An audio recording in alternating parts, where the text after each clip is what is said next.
This episode of the podcast is brought to you by our new sponsor, Impact Tactical. They're a tactical outfitter for first responders and military. Me, guys, personally, I can vouch for them and their quality service. I've used them for the last 11 years of my career. Be sure to check them out at impacttactical.com. That's MPAK tactical.com, and be sure to tell them that Two Cops One Donut sent you. This episode of the podcast is brought to you by HRH Combat Arms. They can turn your vision into reality. They specialize in gunsmithing and Cerakoting. Your Cerakote specialist is Air Force veteran and retired police sergeant Paul Ware, aka the Sarge. He can Cerakote your firearms, auto parts, tools, even your sports equipment. This veteran-owned business is located at 5025 Saunders Suite 103, Fort Worth, Texas 76119. You can call them at 682-304-0363, and you can find them online at www.hrhcombatarms.com. That's www.hrhcombatarms.com.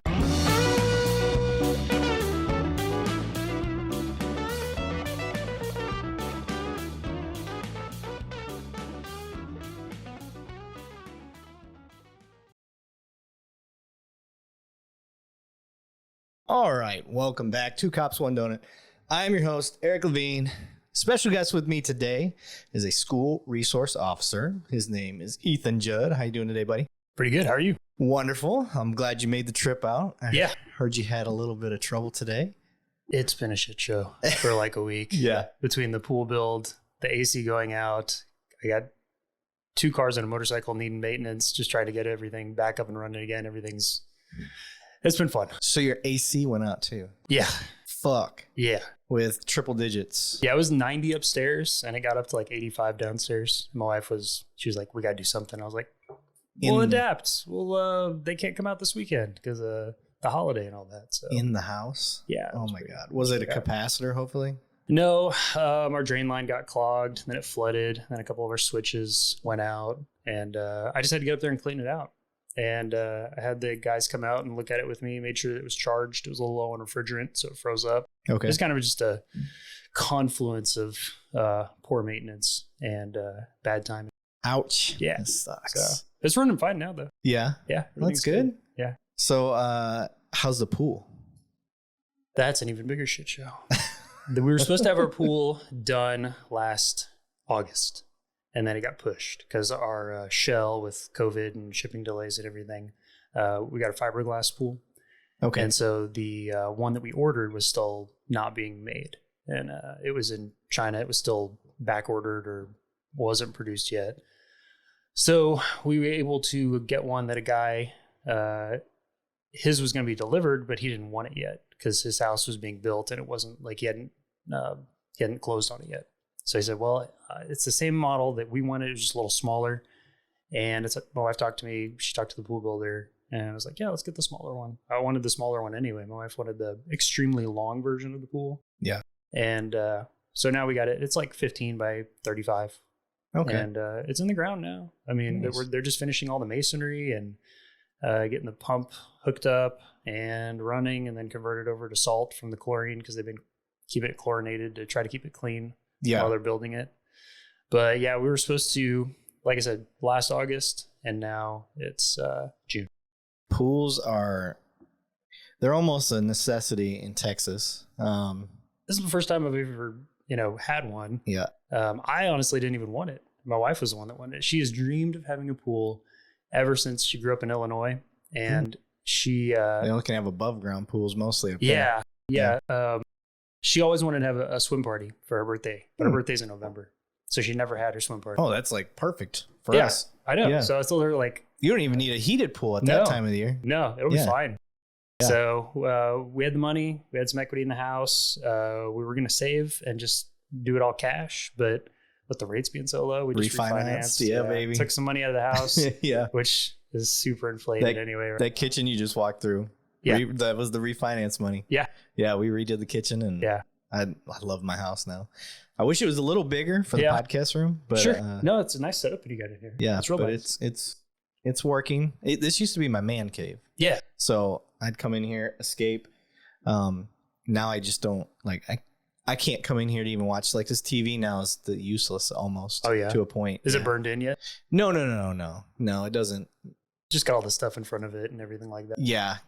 But the problem is the table, like this is a hardy table. Oh yeah. And you can't move this in and out, because I used to just couch potato right in the middle here. Right. Watch movies while the kids, dominated the living room. And now I can't do that. And all this equipment now gets so freaking hot in here. Oh yeah, for sure. Yeah.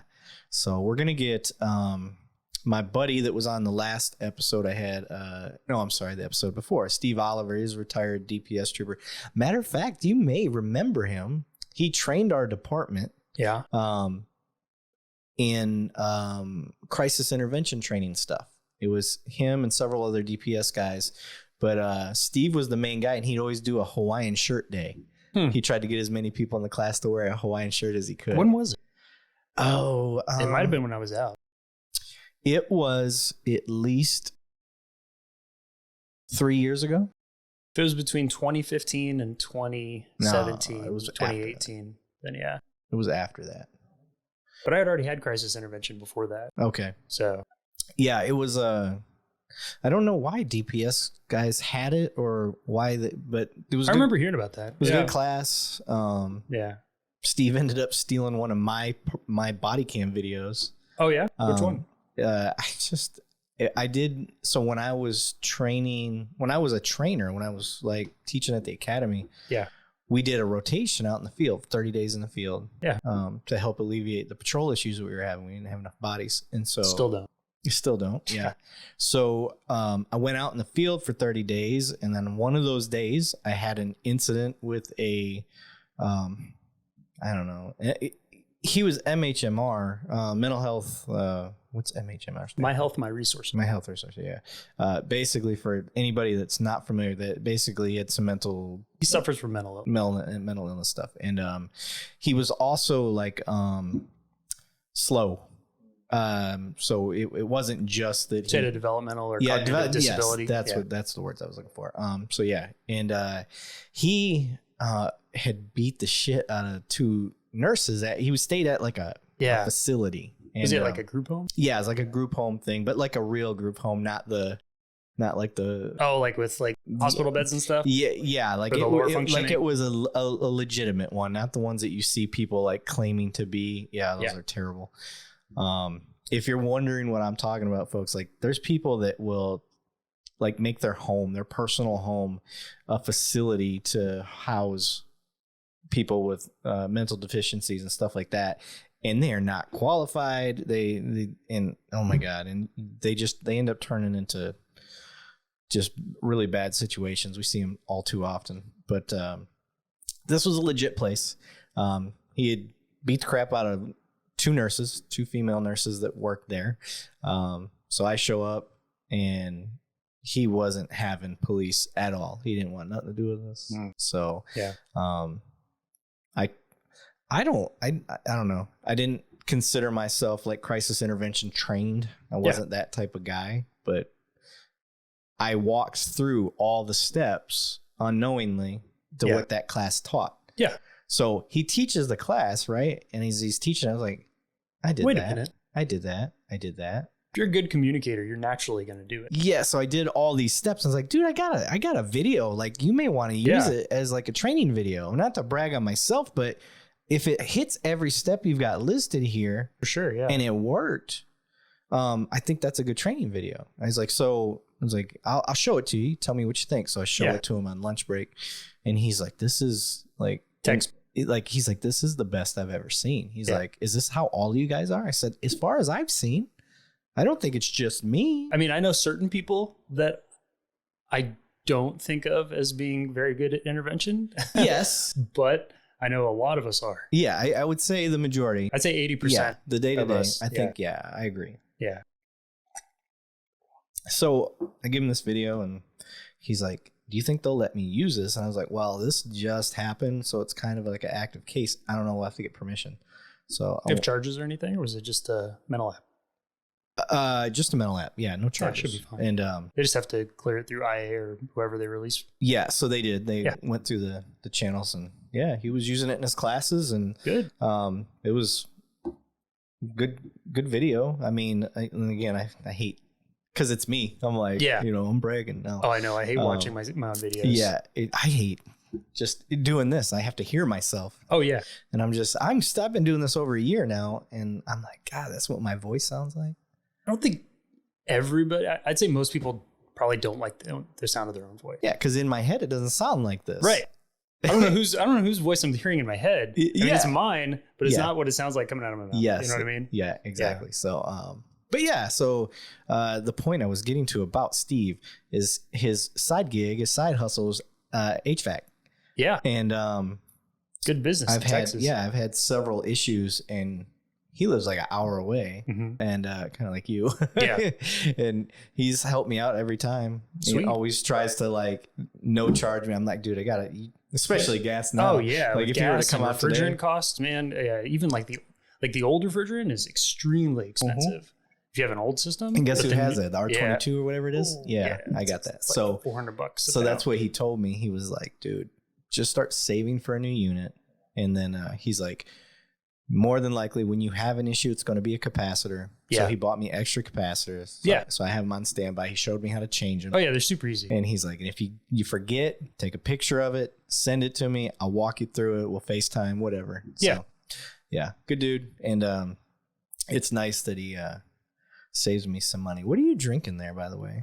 I'm drinking some Blood and Honey citrus. I'm a big fan of the Blood and Honey, but I saw the citrus at the gas station and thought, So they've got it's pretty delicious. I'll take it. Is it a beer or is it a... yeah, it's a beer. Yeah. Oh, okay. Yeah, it says ingredients: aquifer water from the Trinity, blood orange puree, honey, malts, hops, and citrus peels. There we go. Yeah, that's a sounds beer. like a that's a beer. simple brew.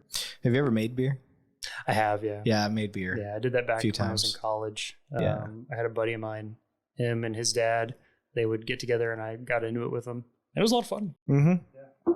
Me and my dad did it, kind of made it a father-son thing. Yeah. And we did this in like 2013, 14. And I still have like 1 or 2 bottles left. Just let them. It's like a. What'd you make? We made a wheat, a Belgian, and we screwed up in a good way. We added too much sugar, which just makes it stronger, and allows it to age longer. So it's probably, because it's a homebrew kit, it's probably past its aging point, and it's probably actually diminishing. Yeah, but beer doesn't spoil unless you leave it out in the sun. So, when we have a special occasion, I'm going to get a bottle out, and hopefully my dad doesn't listen to this part because I want to surprise him with it. Sure. Be like, hey, you still got a bottle. Listen to this guy. Yeah. I still got a bottle. So, but today I am drinking, for those wondering, Tiger Thick. Okay. So I got hustled up at, what's it called? Specs. And I was looking for, one of the guys giving us samples. No, actually, I was talking to the bourbon guy, and I was like, I came up here. I know you guys don't have Smoke Wagon, because I'm always looking for Smoke Wagon now. That's becoming readily available. He's like, what's your palate? And I was like, Buffalo Trace is like a good, solid go-to. I like Eagle Rare. That's my second favorite now that Smoke Wagon's my first favorite. I was like, so I'm in that. If you're familiar. He's like, oh yeah, I know what you're talking about.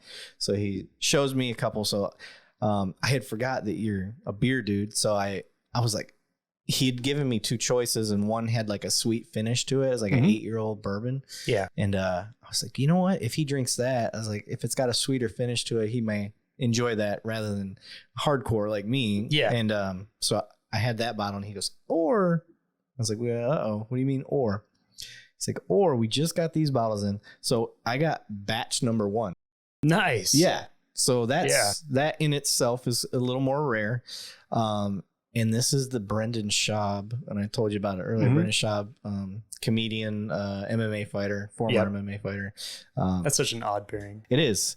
And I finally figured out why he calls it Tiger Thick, because it is a whiskey and Japanese whiskey blend. Okay. Yeah. I'm sorry, a bourbon. I should have said bourbon. Yeah. A bourbon and Japanese whiskey blend, which I've never had a Japanese whiskey I didn't like. You've had like Suntory or anything like that? Yeah. I've had Suntory. Oh, okay. Yeah. Oh, you said you never had one you didn't like. Yeah, I've never had one I didn't like. Yes. And So he sold me when he mentioned the blend with the Japanese whiskey. I was like, oh, okay, I gotta try it now. Yeah. It was $75. So that's pretty ballsy price for your first time putting out anything. Yeah. But I gotta say, it's good. It's blended, so it's probably got a really consistent flavor. Yeah, it's good. It's not what I would say. It's not my favorite, but I would put it up there with TX, which is a solid go-to. Like I would make this could be a go-to, not for the price. Yeah. $75. Like I'd rather buy the Smoke Wagon unfiltered uncut all day. But that's hard to find. That is one of the most badass bottles I've ever seen in whiskey, by the way. I mean, it's definitely it's got a lot going on. Dude, it's got the wax built, like cut in. Yeah. And then the etched bottle with the flowers and the revolvers and stuff. So cool. It's just, when I think of an old timey whiskey, like that's kind of how I picture the bottle. Yeah. So pretty neat. Well, if you like stuff with a sweet finish down in Johnson County, there's a place called Johnson County Distillery. I met the guy when he first got it up and running and got his first batch out. It's called Jacob Weldon. Have you tried it? It's really good. Okay. Yeah. It's I like staying local. Got a really nutty kind of pecan vanilla finish. Really? It's almost like a pecan liqueur. It's a whiskey, but it is so heavy on the nutty vanilla pecan flavor. When I sip it straight or with a little bit of water, it's perfect. Yeah, I cut mine just slightly. I'll either put a little splash of water in there, or I'll just let the ice cube melt slightly. Yeah, and then you. I don't like the ice because I don't mind drinking it warm. Yeah, I like it just with the splash of water. I can't do the warm. I just want to cut down the alcohol so I can taste everything. Yeah, and then sip on it. And I might just have one glass a month. The worst thing that has come out of middle age is I get ulcers. Really? Hard liquor really, really hurts. Oh, no. Yeah, I drink one and I've got like acid reflux for like a week. Oh. And so it is. How old are you? I'm only 36. Okay. Yeah. You're close to mine. I'm 39. So you would have been like a sophomore when I was a senior. Yeah. So, okay. All right, sir. Well, the media has been blowing up the Uvalde situation. Yeah. I've been seeing a lot of stuff that I don't like about that. Yeah. So I've been wanting to get a school resource officer on here. As everybody that listens to this knows, I don't do politics. I don't start talking about something that I don't have information on. Yeah. If you're listening to me now, I'm still not going to say anything about Uvalde in particular as far as what I think, because the investigation's not done. Yeah. So we don't have everything out yet. So my advice to people is like, look, I had to eat crow one time because I ran my mouth. The Michael Brown situation. Yeah, I ran my mouth because all I had to go on, and then, is what I was hearing. I was not as an experienced officer. Yeah.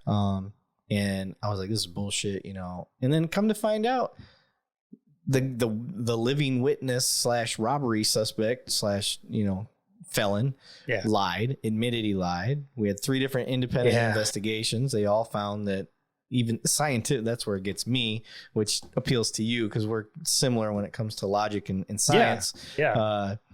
When they started breaking it down mathematically, and they're like, it's not even physically possible for what he said happened to have happened. And I'm like, okay. And then for science back that up, and I'm like, holy shit. Okay, I'm a dumbass. I ran my mouth a little too soon.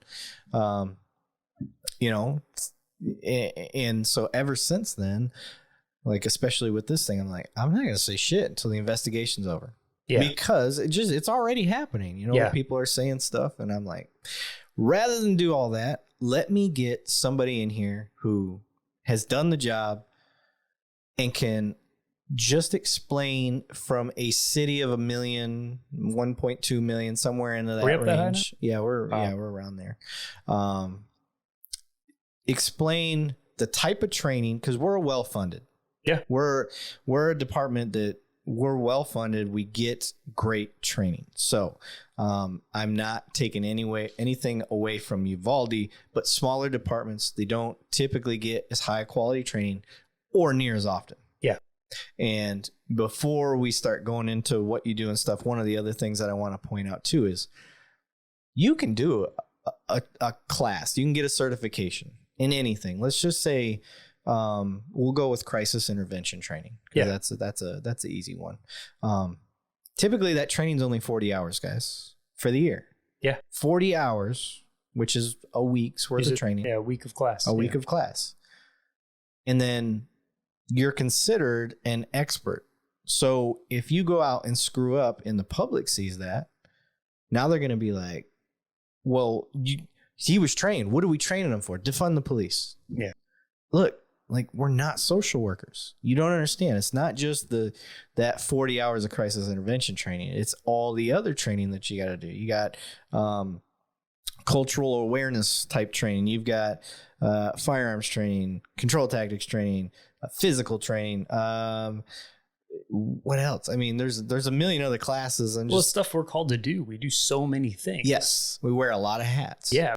We have a dog handling class that we do. Yeah, I was in the first one of those. That was fun. Yeah. The one we had in the city. Yeah. Right after I forget who it was. Somebody shot a dog. Yes. We had that big thing afterwards where there's a really funny story about me and one of my partners. I've always been good with dogs. Make sure you talk. Yeah. So I've never been really afraid of dogs. Like, I can tell when a dog's really like aggressive, when they're not, when they're, just friendly, when they're just, protecting their house. There's this hilarious story. Right before I went to the dog class when I was still on patrol, me and my partner were riding around. We're on evening shift in South Division. And we go out on this like loose pit bull call. And it's late. It's after dark. So I get out and I see these pit bulls and they're running around. They're at the call location. And I get out and I'm like, hey guys, what's up? I'm like talking to them all friendly. And like bros. I can tell they're excited. They're wagging their tails. They're like, oh, somebody's here. He's really excited. And I get my tennis ball out because I've always got tennis ball treats, leash, it's in my patrol bag. Yeah. And I look over and my partner, he's got his gun out and he's like leaning over like TJ Hooker, like, I got you, Judd. I got you. And I'm like, dude, these dogs are fine. It's fine. Just chill. Put the gun away. Simmer down. Don't shoot. Simmer down. And it was just their house. They just broke out of the fence. So I walked over and I saw where the fence was open. I was like, guys, come on, let's go home. And they were like, okay. And I threw the ball in. I was like, it's a tennis ball. I'll get another one. Yeah. And they went right after it. I gave them a treat. I closed up the fence with like a piece of wood that they had busted out, put the trash can there, left a note on the door. That was it. Yeah. But I've hit on my top of, I will jump on top of my patrol car before I shoot a dog. Yeah. I've never ever even come close. And I've been trapped on top of my car. I've talked about this before. I had, the hood dogs, the packs of them. It's 13, 14 dogs deep. And they come around the corner as I was finishing a call. And I'm like, oh shit. Oh man. So I'm like, I tried to like, hey guys. And hey guys. they were like, nope, fuck you. And you ain't from our hood. Yeah. They came up and I jumped up on top of the car. And I'm sitting there. I'm like, I ain't calling anybody. I'm not saying nothing over the radio. Nobody's going to know about this. Wait. I'm going to sit on the top of the car. So I'm sitting there. And then they're asking, am I clear? There was a call holding in my beat. Like, yeah. Fuck. So I get my pepper spray out and I'm like, psst, I just sprayed the air. Yeah. And they got one whiff. Catch a whiff. Out. Yeah. Nope. So I should have thought of that earlier. Surprised I didn't. But yeah. So yeah, I'm not shooting a dog unless I have to. I mean, I'm not saying I never would. But yeah. I mean, if it comes down to it, if you're being attacked, and you got to do something. Yeah. Yeah. What are we really I'm equipped pretty with? confident that I could choke a dog out.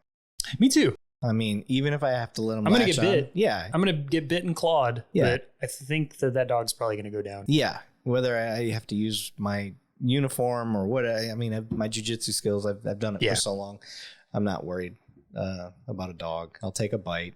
It's going to hurt. It's going to hurt. And the rabies treatment's going to hurt. Yeah. That's the thing that's going to hurt a lot. Yeah. What if they shoot you in the stomach? Yeah. Like 7 times or something. I've always heard every animal control officer I've ever talked to says it's hell. Really? Yeah. Ugh. They gotta shoot you in the stomach because it's got to go like directly to your liver or something. Yeah. No thanks. Yeah. No thanks. Yeah. You too. So anyway, back to my point. So what I want to do first, I want people to fall in love with Ethan. So that's what I set this. I have my own little format that I do. Right. Because the point of the show is bridging gaps through education and humanizing. So that's what I do every day. Yeah. So what I would like to know, my own personal, is Tell me the path. Where are you from? What's your education? And what led you to police work? Sure. So I moved around a little bit. Like before I was 5, we got here when I was about 5 years old to Fort Worth. And we moved around a little bit. I was born in Kansas. We moved to Saudi Arabia. What? Yeah. I remember Saudi Arabia. I was there from like 2 to 5. My dad worked in software development, I think for oil or something. He doesn't really, never really told me about it. But it was software. Okay. And we lived in a compound. It was awesome from me, growing up, because we had a pool, we had a rec center, we had a playground. The only weird things I remembered was, we had to have a driver because my mom couldn't drive. So if dad was at work and we needed to go to like the store or something like that. Is that the cover story they told you? Or no, that's legit like a thing. I bet women can't drive in Saudi Arabia. I'm thinking, but I think we had a driver for the compound for security reasons. I was gonna say because we stayed. And your guy was like a Green Beret or some shit. Maybe, I don't know. He hasn't talked about it. But yeah, it was a good time. I remember it being super sandy. We had a crap ton of GI Joes. I got busted in the face really, really bad when I was little. I still got a scar over my eye. Yeah, I got hit with like a swing and took me out. Oh, yeah. And I remember the ER. Yeah, that's funny. I got taken out by a swing too. I mean, they're dangerous. Well, I was an idiot. The girls were swinging. Yeah, and I thought it would be a good idea to crawl through them as they went by. Well, I went through and I miscalculated. Somebody coming back on the downswing, April Clanton, I remember you. Yeah. And I face planted. She hit me with her ass. I hit the ground and it shoved my teeth like downwards. Did you bite through your lip? No, I didn't do that. But I probably looked like I had a hair lip after that. Yeah. I got this big scar like right above my eye. It hides my giant eyebrows now, but I know nothing. Giant eyebrows must suck. I've never known that pain. You can do a really good Groucho Marx. Yeah. I have a feeling after I'm going to edit this, I'm going to be like, we look like fucking brothers. I bet maybe a little bit. I bet we look a little bit like we could be related. Yeah, for sure. Yeah. Both got the real dark eyebrows. Although what's weird is my beard is blonde. Mine's like every color. I've got so many different like things going on in my heritage between like English and goes all the way back to Jordan in the Middle East.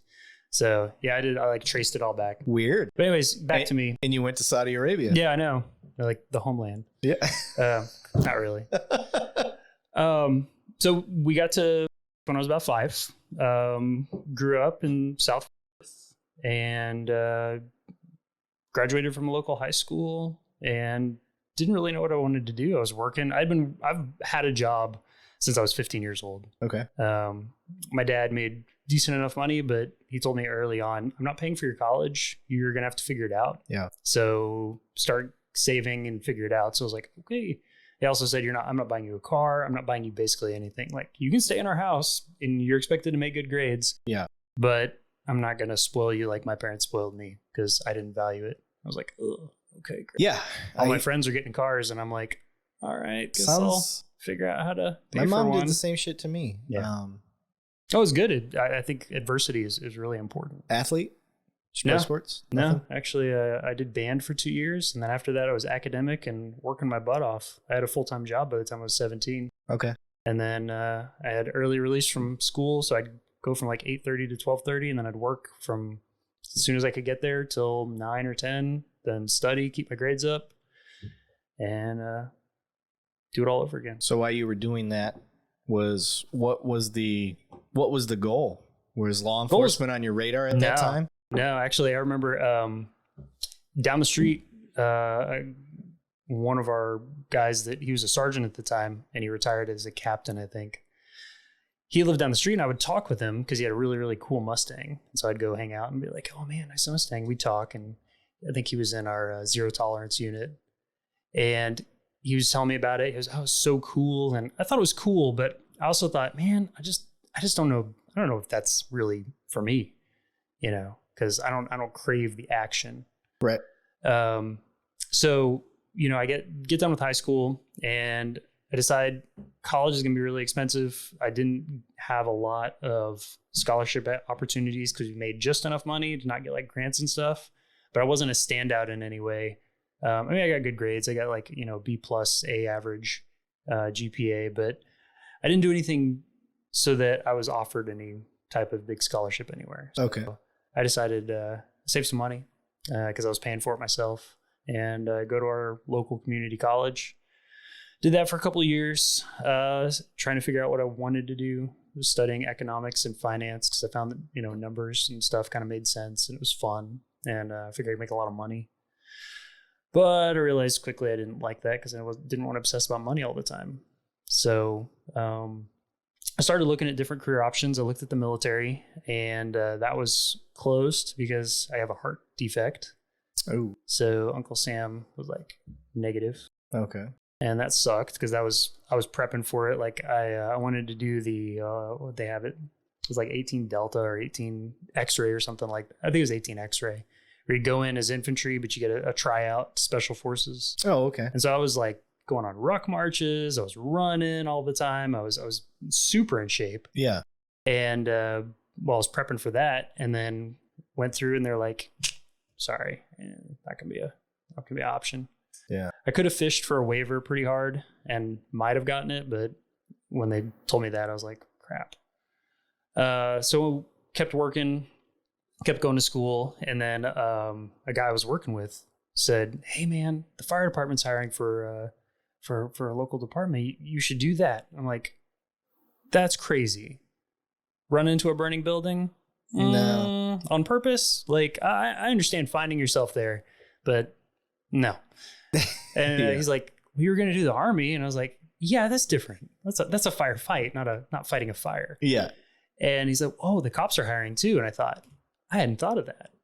Let's see what that's about. So I was 20, wasn't even old enough to have a license, wasn't even old enough to buy bullets for my gun, and went to the department. And I remember asking him while I was filling out the paperwork for the application for the civil service.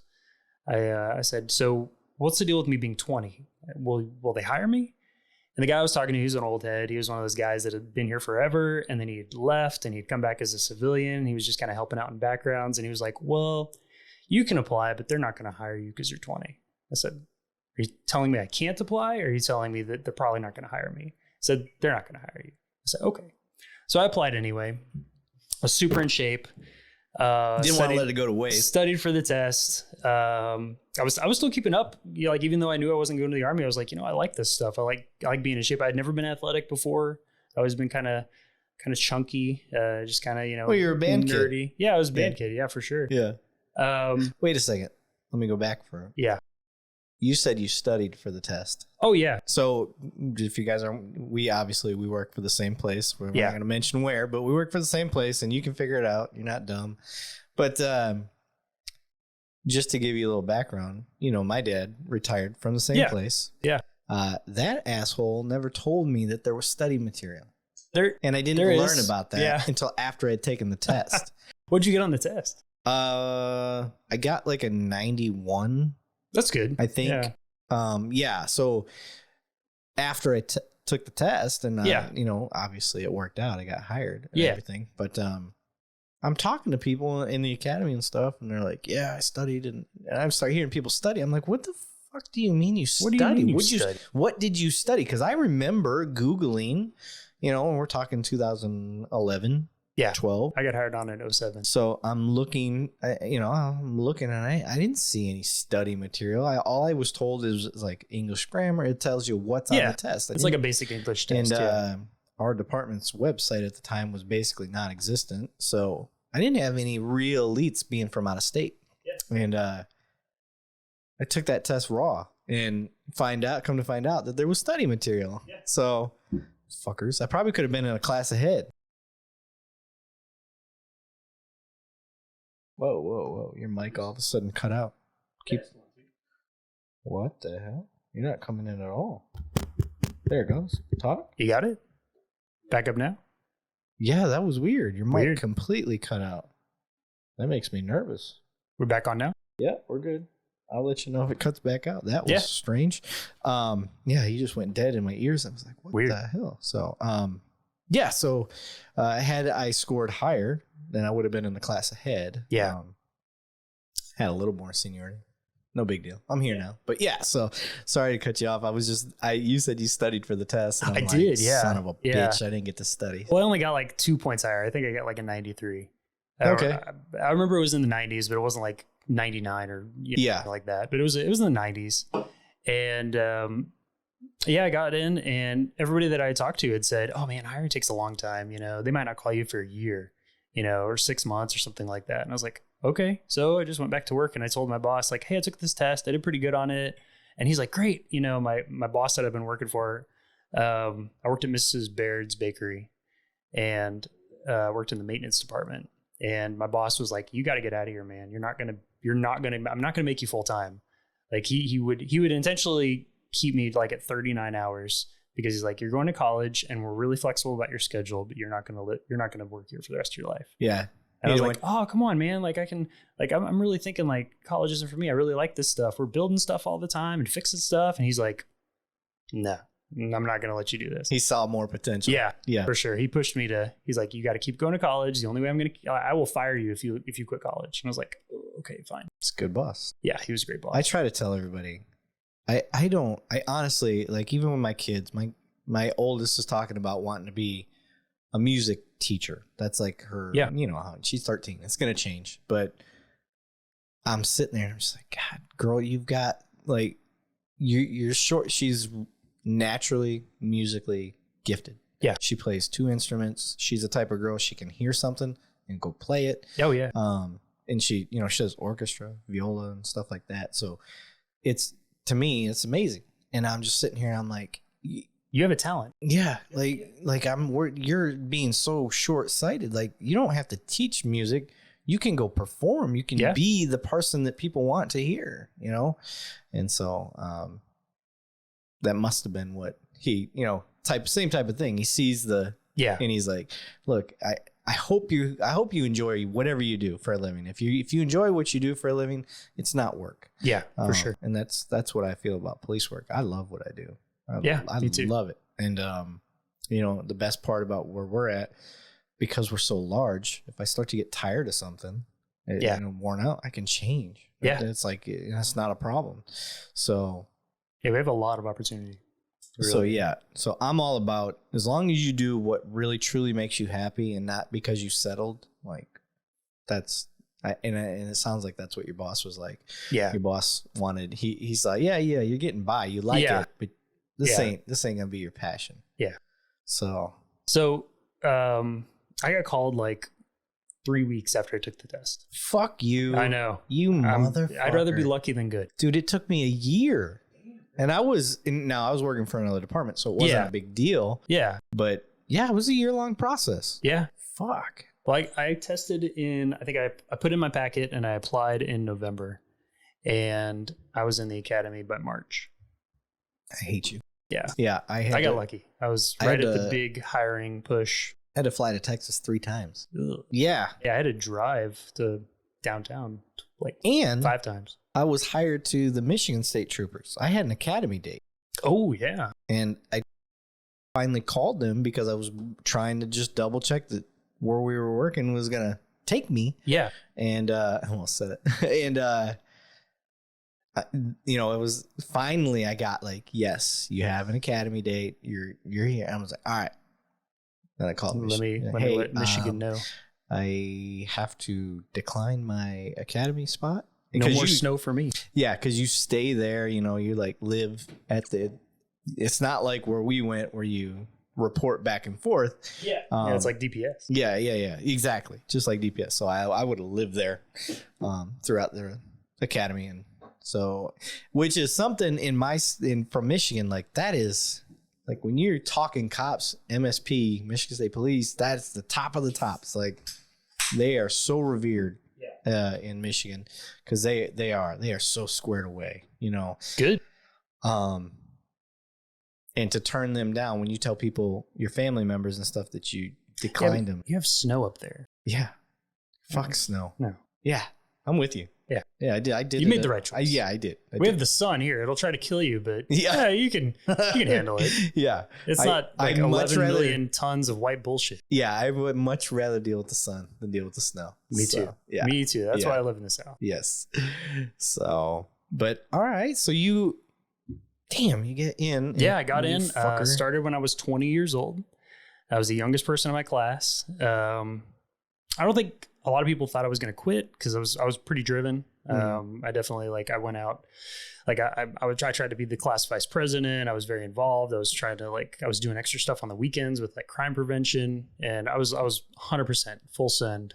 Let's go. I'm going to do this now. And I was still living at home even, during the academy. So as you're going through, obviously a lot of people say, a lot of officers will tell you I've always known. Yeah. You weren't one of those. Oh, no. So as you're going through, a 6, 7, 8 month academy, where's your mindset at as far as this becoming, is it growing on you the more you're doing it?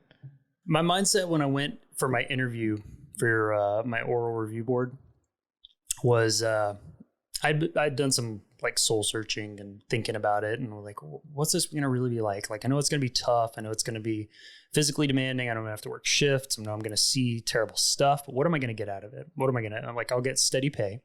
Yeah. I'll never be rich, but I'll be comfortable. I'll have an honorable job where I do what I'm passionate about, and that's helping people. Yeah. exactly. That's exactly it. Yeah. And so I got grilled really, really hard. I think it was in the oral review board for about an hour and 15 minutes. Holy shit. Yeah. Yeah. I was in there, and my background investigator, Dave, we talk now, we're friends now. He's like, when he came out, he just gave me this look, and he was like, well, we'll see. I was like, I thought I was done. I went back and I was like, man, that was tough. But they drilled me really hard. They really were like, why do you want to do this? And because I'm a 20-year-old kid. Yeah. I'd been working at the same place. I'd been working at Mrs. Baird's for 2 years.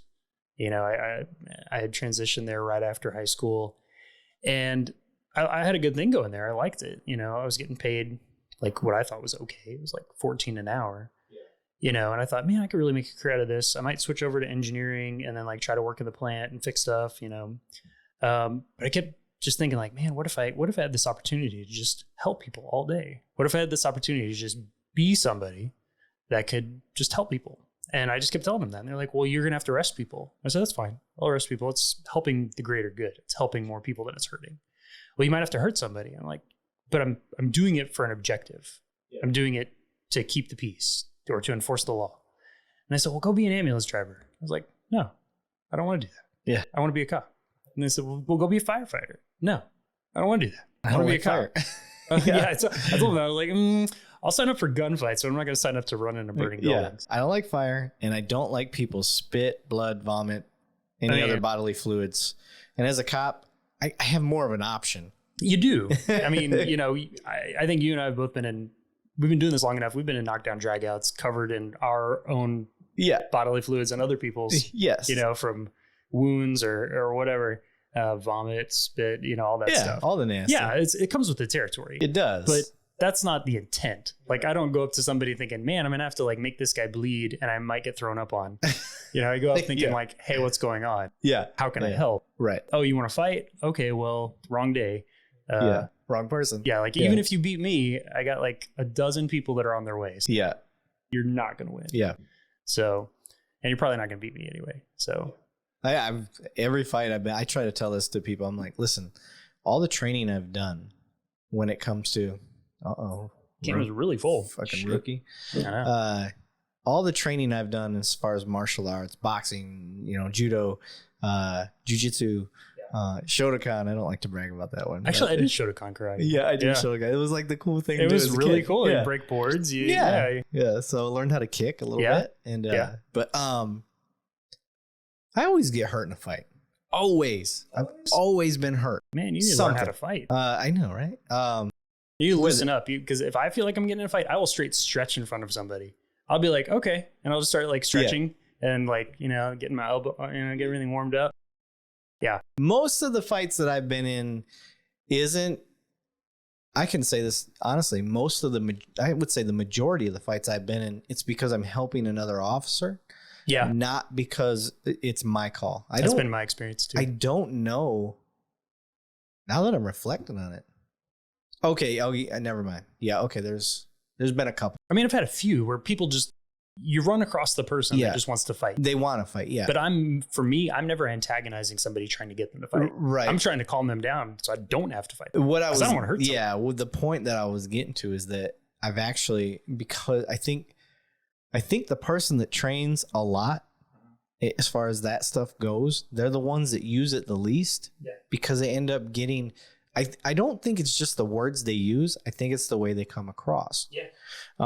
It's how you're perceived. Yes. And I can't, your body language. Yeah. I can't explain how my body language is. I don't think I do anything different, but whatever my body language is, it's conducive to people not wanting to mess with me. It comes off as confidence. It must. I talk with one of the guys I work a part-time job with, and he trains jiu-jitsu. He's been into it for about a year and a half. And he said, yeah, since I've been training jiu-jitsu, my confidence is way higher and I get in way less fights now because people can just tell. Yeah. And I say, yeah, that's why you train. You train so you don't have to use it. But when you do, you take control immediately. Yeah. You figure it out and you do it with a lot less injuries to the bad guy and to you. I've said it a million times. I think it should be mandatory. I think it should be mandatory that you at least achieve a blue belt, whether that's through a mandatory of 2 years or however quickly you get to it at a legitimate place. It should take about 2 years. Unless you're the dude that, you have no family, you're just there every day. You go there 6 days a week, you'll make it quick, 6 months. But assuming you have some athletic gift. But yeah, I have found that in my time as an officer, 17 years, that I typically, if it's my call and I'm the one that's there and starts initiating stuff and talking, I don't get in fights. It just doesn't happen. It has happened, but there's mitigating factors as far as the guy was high as a shit. He just got released from prison. He didn't even know where his brain was. His brain was out in space. His physical body was here, and his physical body thought he was still in the pen. So that was it's kind of a traumatic learned response at that point. It's you get in that fight or flight mode so quick. And you forget where you're at. Yeah. And so for me, the real knockdown dragouts that I've been in, I didn't start them. I was the second officer. Yeah. And I was backing up a partner, and they were out of the fight. Yeah. And it's I have initiated 2 fights. They were giving, this guy has to go to jail. And they were showing all the signs and symptoms that they were going to fight, and so I struck first. You can preemptively take control. I pulled the whole Cobra Kai: strike first, strike fast, strike hard. So it works. It worked. It worked. It's true. So if you know you're going to have to go hands on, this person is going to jail and they're exhibiting all of the behavior indicators that they are going to resist. Yeah, just start off on the right foot. Don't be reactive. Speed, aggression, violence of action, end it quick. Yep. And you have a much less likelihood of anybody getting it. If anybody out there is listening and you're looking for some sort of training, there's 2 that I would recommend. Gracie Survival Tactics, and then John Burke's. I can't remember John Burke's, the name of his class off the top of my head. I'm sorry, John, if you listen to this. He's going to be mad. Yeah. He's like, you motherfucker. No, he's a good dude. I'm going to get it right. So I'm going to type in his name here, Jonathan Burke, and I will tell you his stuff. Next Level Combatives, that's what it is. Next Level Combatives.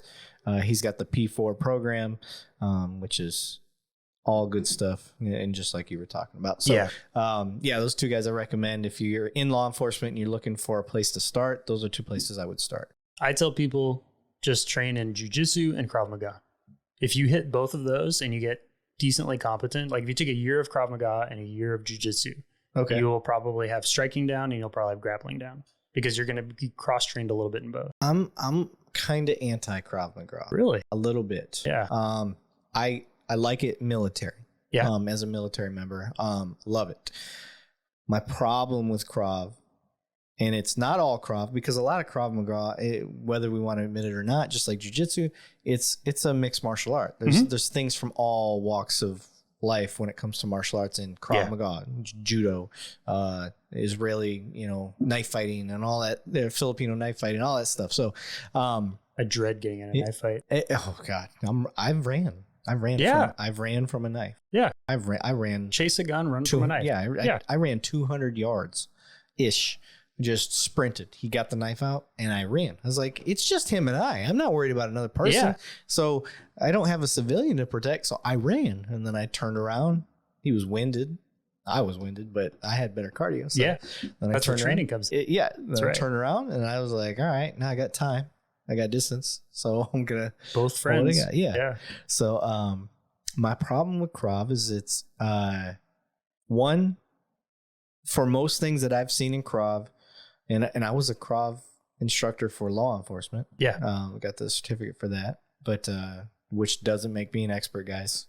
It's another thing we'll get to later in a different topic. I'm definitely not an expert. I'm a journeyman at both. But it's the motor skills and stuff are too finite to me.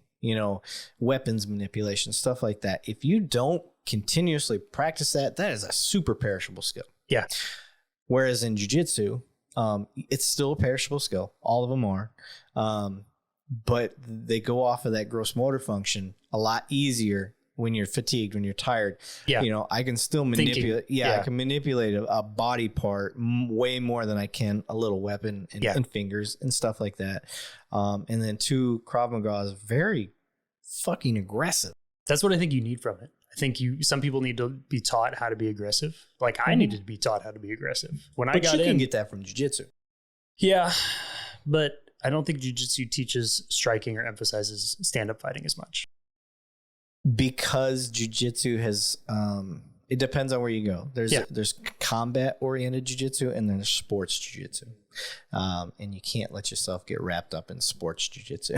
I haven't trained in either because my injury history has kept me from training in anything for past, like basic rehearsal of movements. Yeah. And that sucks, but yeah, it's I don't want to come off like I'm like no Krav, period. Yeah. No, it definitely has a place. I especially think if you have prior training in anything else, Krav would be a good supplement. Yeah. Because now you've got a good understanding, and then you can dial back your stuff. Yeah. But if that's your first thing that you've ever learned is Krav, holy shit, you're going to be an aggressive motherfucker. You might need to be tempered a little bit. Yeah. I think I like the path that I took of doing the karate and then going into the police academy and learning the police combatives, the control tactics. We used to call it defensive tactics. Now we call it control tactics. And then I got certified as a control tactics instructor, probably from like 2010 to up until about 2015 when I started taking all the classes, getting all the certificates, going through all of it. And when I was injured in 2015, that's when, it kind of all stopped for me. So I haven't taken anything. What type of injury? I had a traumatic brain injury. No shit. Yeah, I had a bad one. What the fuck happened? If you don't mind talking about it. We were doing Red Man. Yeah, I don't mind talking about it. Getting recovered from it, the goal was that nobody would ever be able to tell. And so far, all my doctors and everybody I've talked to said, yeah, man, like we had no idea. But yeah, in 2015, we were doing Red Man. We were teaching the recruit class, the 1, 2, 3. Oh, okay. You got your passive compliant, your non, compliant, and then you've got your aggressive non-compliant. Right. Yeah. And I got kneed in the head while I was on the ground, and it was collateral. It wasn't intentional. Okay. I shrimped. I was trying to pull somebody in, and he jumped up and threw a knee really, really hard. It just got me in the side of the head just right, and I went out. I was out for about, I've been knocked out between all the training and just everything we've done. I've been knocked unconscious a lot. And it's not good. It's not. No, it's not. That stuff accumulates. It does. It does. So yeah, I went out for like maybe a second because I remember like being out and then coming right back. Flash knockout. Yeah. That's what I call them. Yeah. Yeah. And and my hands were behind my back. I was prone, and they were calling red, and I kind of shook my head and was like, "What just hit me?" And we talked about it. The supervising instructor and I and the student, we all talked about it, and we're like, "Hey, you can't throw knees to the head." And I felt it, and I remember saying like, "No, it glanced off my shoulder." You can't aim for the head, but I think it was collateral. He's like, "Yeah, I was aiming for your side," and you pulled your arm in and twisted, and then it glanced off your shoulder, and I got you in the head. And he threw that thing hard. I mean, he was one of those. So you were in the red man. Yeah, I was in the red man. Okay. Yeah, I was the red man. I was helping teach, and got done with that. Went and sat down, waited for the next recruit to come through, because we were you fight like one recruit, and then you have like 2 off, and then you'd fight again. And we had a big class. It was like 50. And at that point, in our now developed concussion protocols, I would have been done for the day. Having experienced like what you call flash knockout, or anytime you lose consciousness, your brain's been rocked. Yeah, you need to quit. Yeah, for sure. It's different than being choked out. Big tough police officer, smart guy me, said, "No, I'm fine." And I kept going, and I kept getting hit in the head. I kept getting slammed on the ground. Other instructors were falling out, and I was picking up the slack. So now I'm like fighting 2 back to back. And after a couple hours of that, working through all these recruits, I get done. I'm banged up, like every red man day, you're just banged up. Yeah. And I'm stretching out, and all of a sudden my right side of my vision just completely starts to go, and just black. And I'm thinking like, oh, this is weird. I'm having another migraine, because I started getting migraines after I'd been through all the control tactics training, been knocked out a few more times. The academy, I got knocked out twice in the academy. I got 3 concussions. No, just 2. Sorry. While you were a student? While I was in the police academy. First one during the what do they call it now? Close quarter survival training or whatever. Yeah. We basically get the crap beat out of us. Yes. And teach you that you can fight through. And I think it's more measured now, but I was getting punched in the face a bunch. I got knocked out several times. So I got a concussion then. I lost vision then.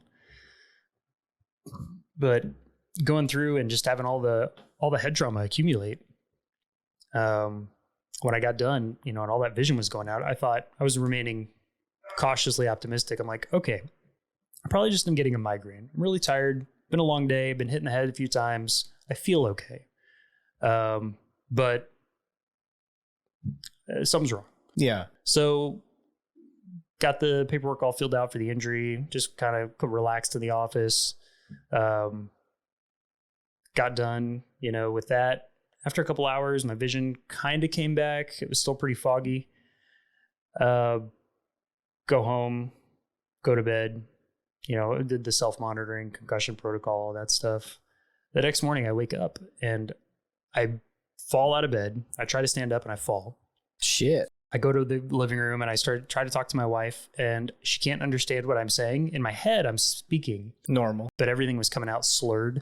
Okay. And extremely difficult to understand. And I kept feeling like the ground was going like this. Like my entire world and my head hurt really, really bad, like 9 out of 10.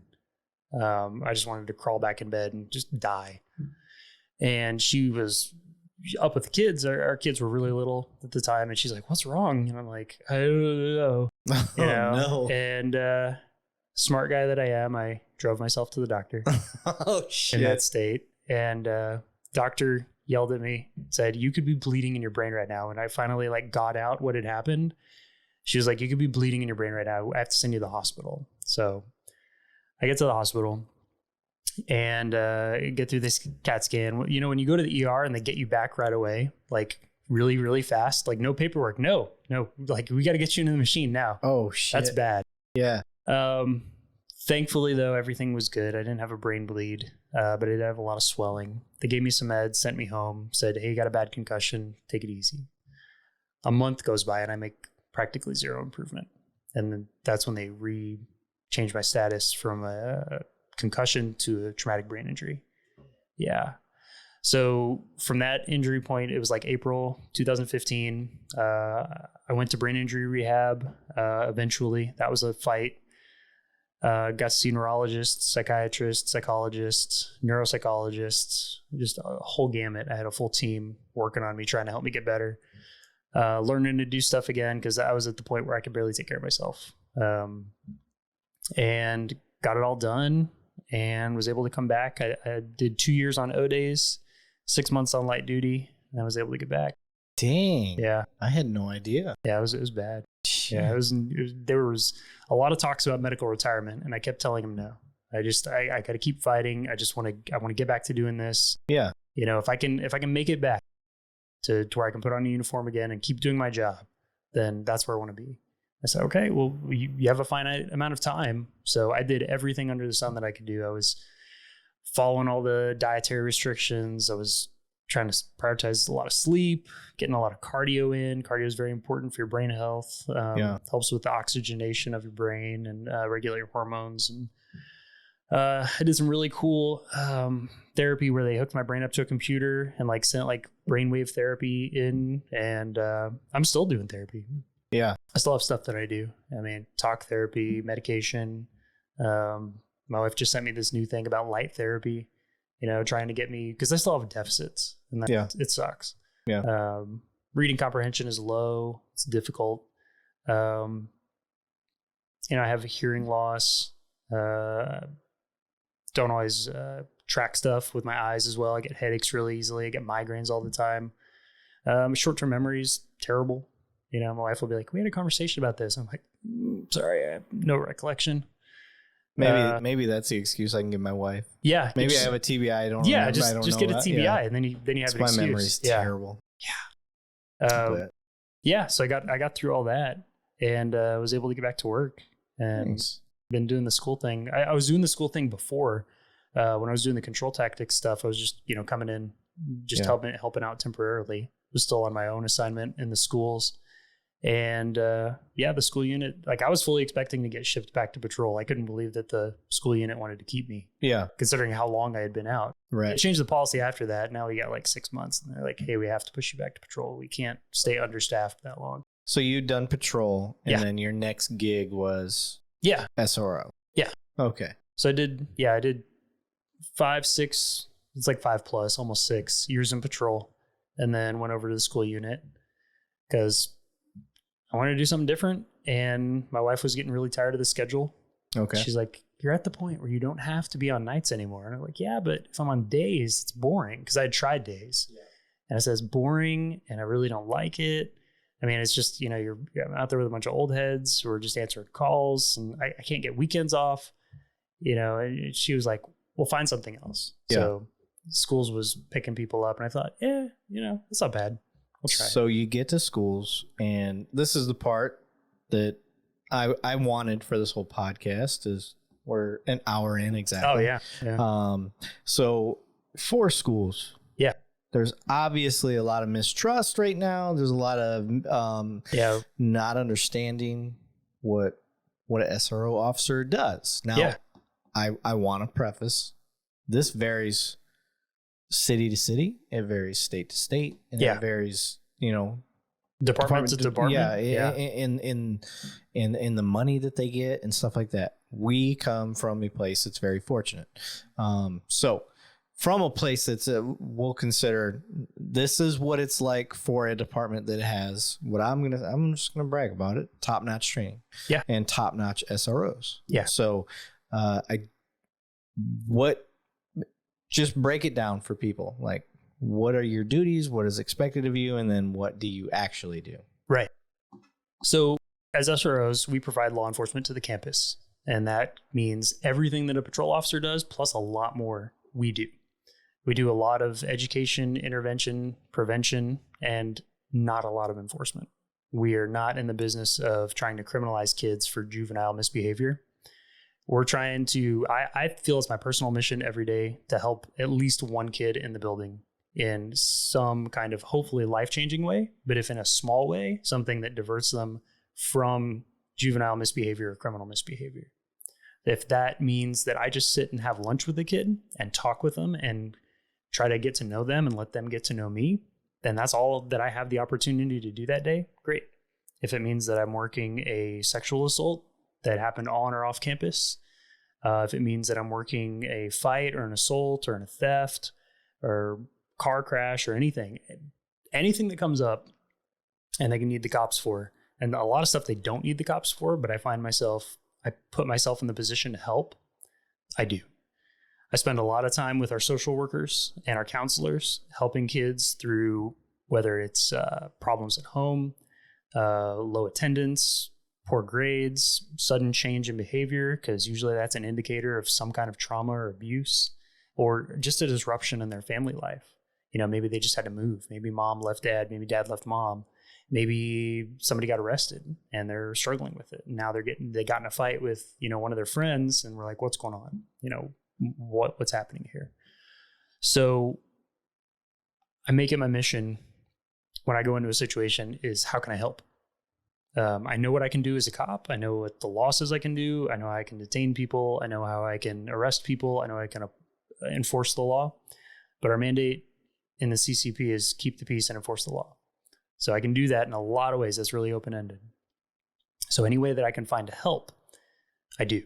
And that means if I just sit and talk with the kid and try to give them guidance, if I connect them with resources, whether it's mental health or social work, CPS, nonprofits, NGOs, non-governmental organizations, anything that I can do. I've got a very diverse background, having done this for a while now. I've been doing it almost 10 years.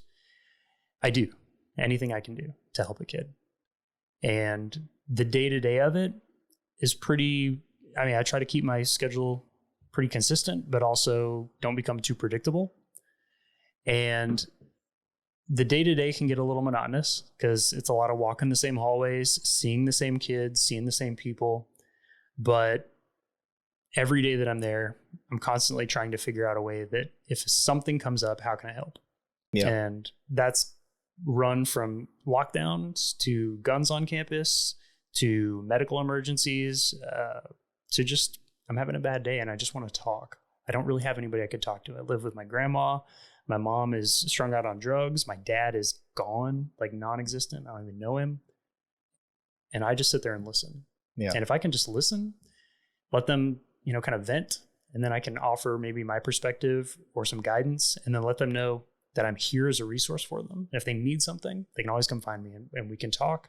And if I can help them in some other way, whether it's connecting with community resources, with a job interview, with if they need food at home and they need, something from the food pantry, or they need clothes or whatever they need, I'll connect them with it. That's part of the resource part of our SRO. So one of the things that I want to know is, or I shouldn't even say that I want to know. I already know it. Yeah. But that I want the people to know is, let's say, this is something that y'all pay attention to, and I've seen y'all do, is we've got a vehicle pursuit.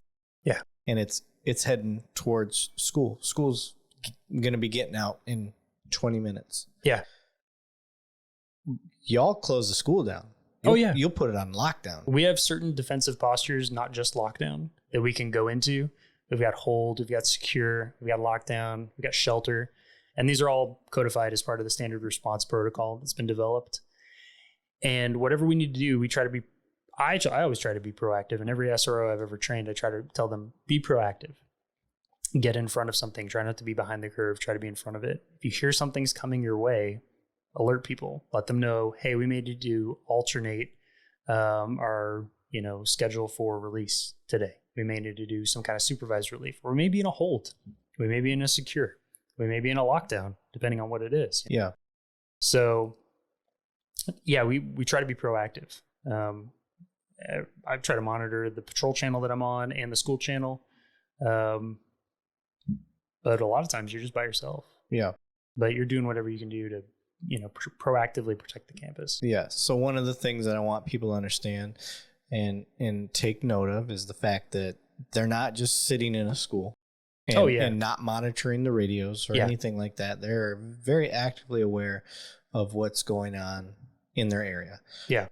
So if you are a agency out there or a school or whatever, these are the types of standards you need to hold your SROs to. For sure. So they need to be, and one of the, you started to allude to it a little bit, is you start seeing the same kids every day. You start doing that job day after day, year after year. Just depends on how long you're in the gig. Yeah. And we know school resource officers have been doing it for decades. You know, they've been in the same spot. So one of the tricks is not getting complacent. So complacency is a killer, no pun intended. Sure. So complacency is a big thing. Monitor the radio. One of the other things that I wanted to ask you is, how often do y'all find stuff that never makes the media that would shock the hell out of parents?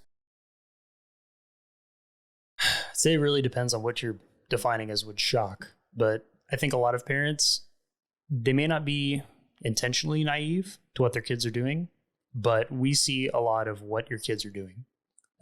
Me personally, I'm the lead investigator for all of our online threats. So I see a lot of behavior happening on social media that parents, though they think they may be monitoring it, they probably don't know about it. So what you're telling me is SROs actively check out social media. Yeah. So that's another thing I think a lot of people wouldn't have thought. If you're good at it, I spent some time, I remember when I first got over to the school unit, I didn't want to do that aspect of the job. I thought, I'm just going to be here in the campus. I don't think I need to be on social media. Social media wasn't as big then. It was like 2013. But I remember, do you know what TikTok was called before it was TikTok? It's called Music Alley. And I remember being an SRO. Never knew that. In 2017, when I just got back off injury, I was a rover. And I think being a rover is it's a very beneficial part. So what is a rover? So a rover is somebody that doesn't have an assigned school. You're like a sub. Your job is to go to a different school practically every day. You might be put somewhere long-term for like a month if somebody's out on like medical or something. But your job is to go to a different school every day and just fill in, because we have call-offs, we have staffing levels we have to meet. So what I did as a rover is I would just show up and I would be like, hey, I'm your SRO today. Your regular guy isn't here. Here's my phone number. Do you have a radio and do you have an office? Can I get let into those and get the radio? And I'm here. Call me if you need me. I'll be around. I'm going to make myself highly visible. I'll be at all the lunches. I'm going to get your passing period schedule and I'm just going to fill in. And that's all you do. You're the sub. Yeah. So I remember being at a middle school up in the north in the city we work in and hearing these girls' drama. And this was kind of the first thing. I think I'd been back like a month off that injury. And I remember hearing their drama and they were talking about all these things, all these videos they were posting on this app called Music Alley.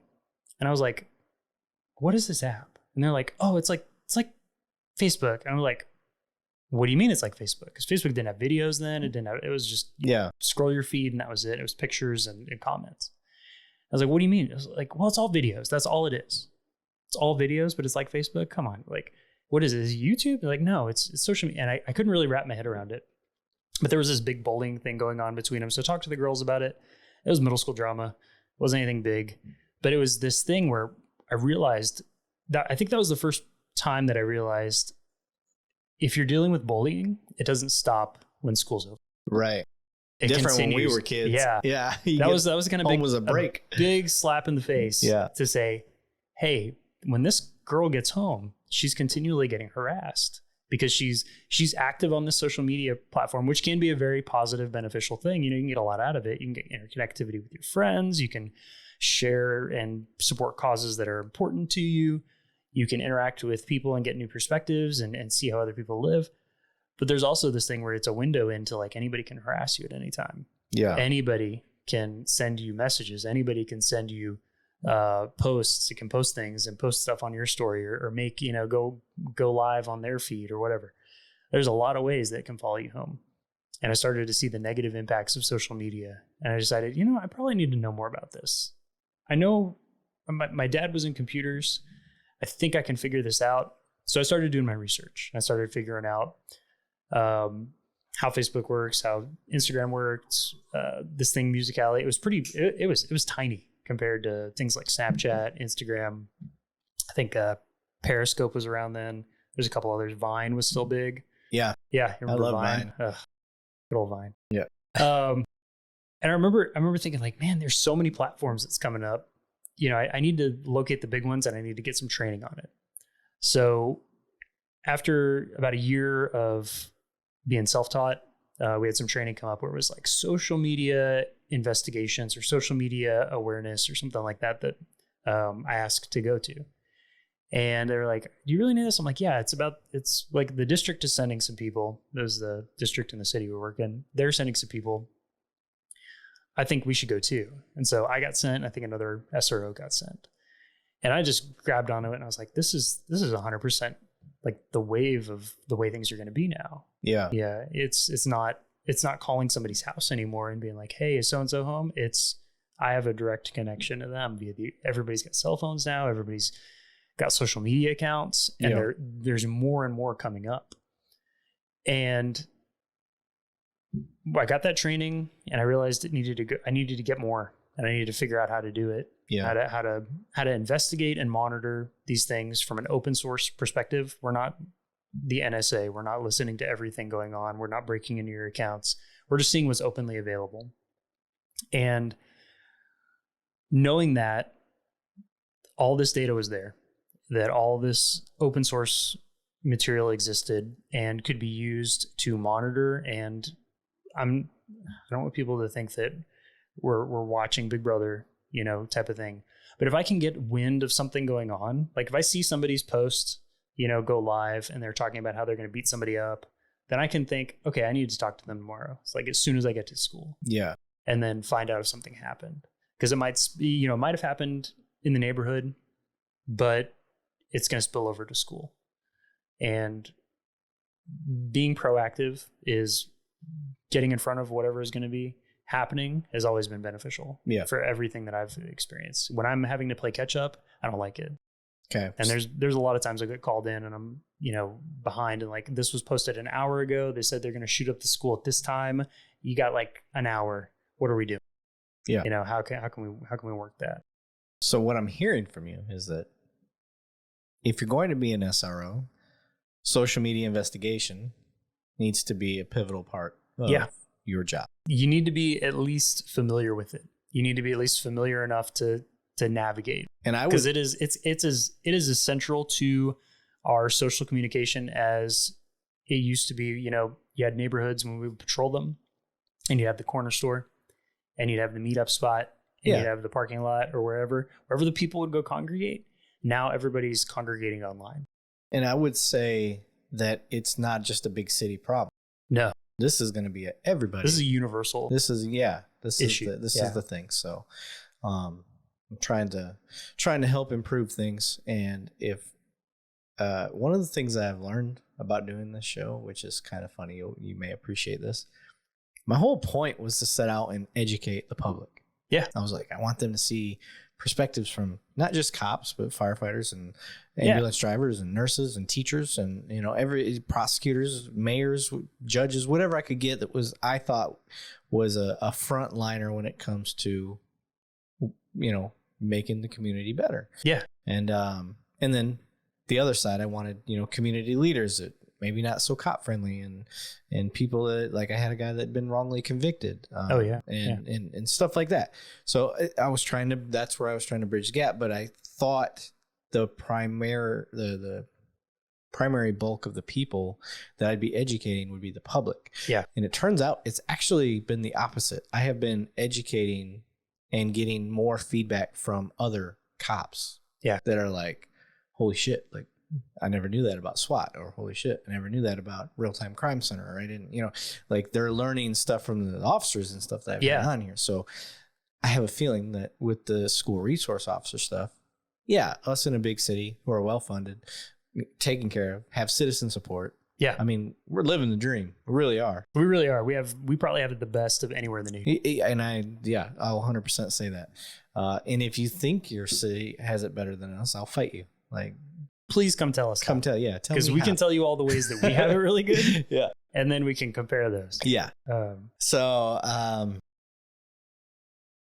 With that being said, I want people to understand when they're listening to this that, like, as much as this is going to be one of those ones I think is going to be split. I think we're going to be telling school resource officers across the nation that I'm not saying my show's that big, guys, but school resource officers from smaller towns, maybe be able to pick up some things from what you tell. Yeah. And then I think a lot of parents and stuff that are out there that maybe even other cops that are parents are going to be like, we make fun of school resource officers. Like, oh, you give up on being a cop?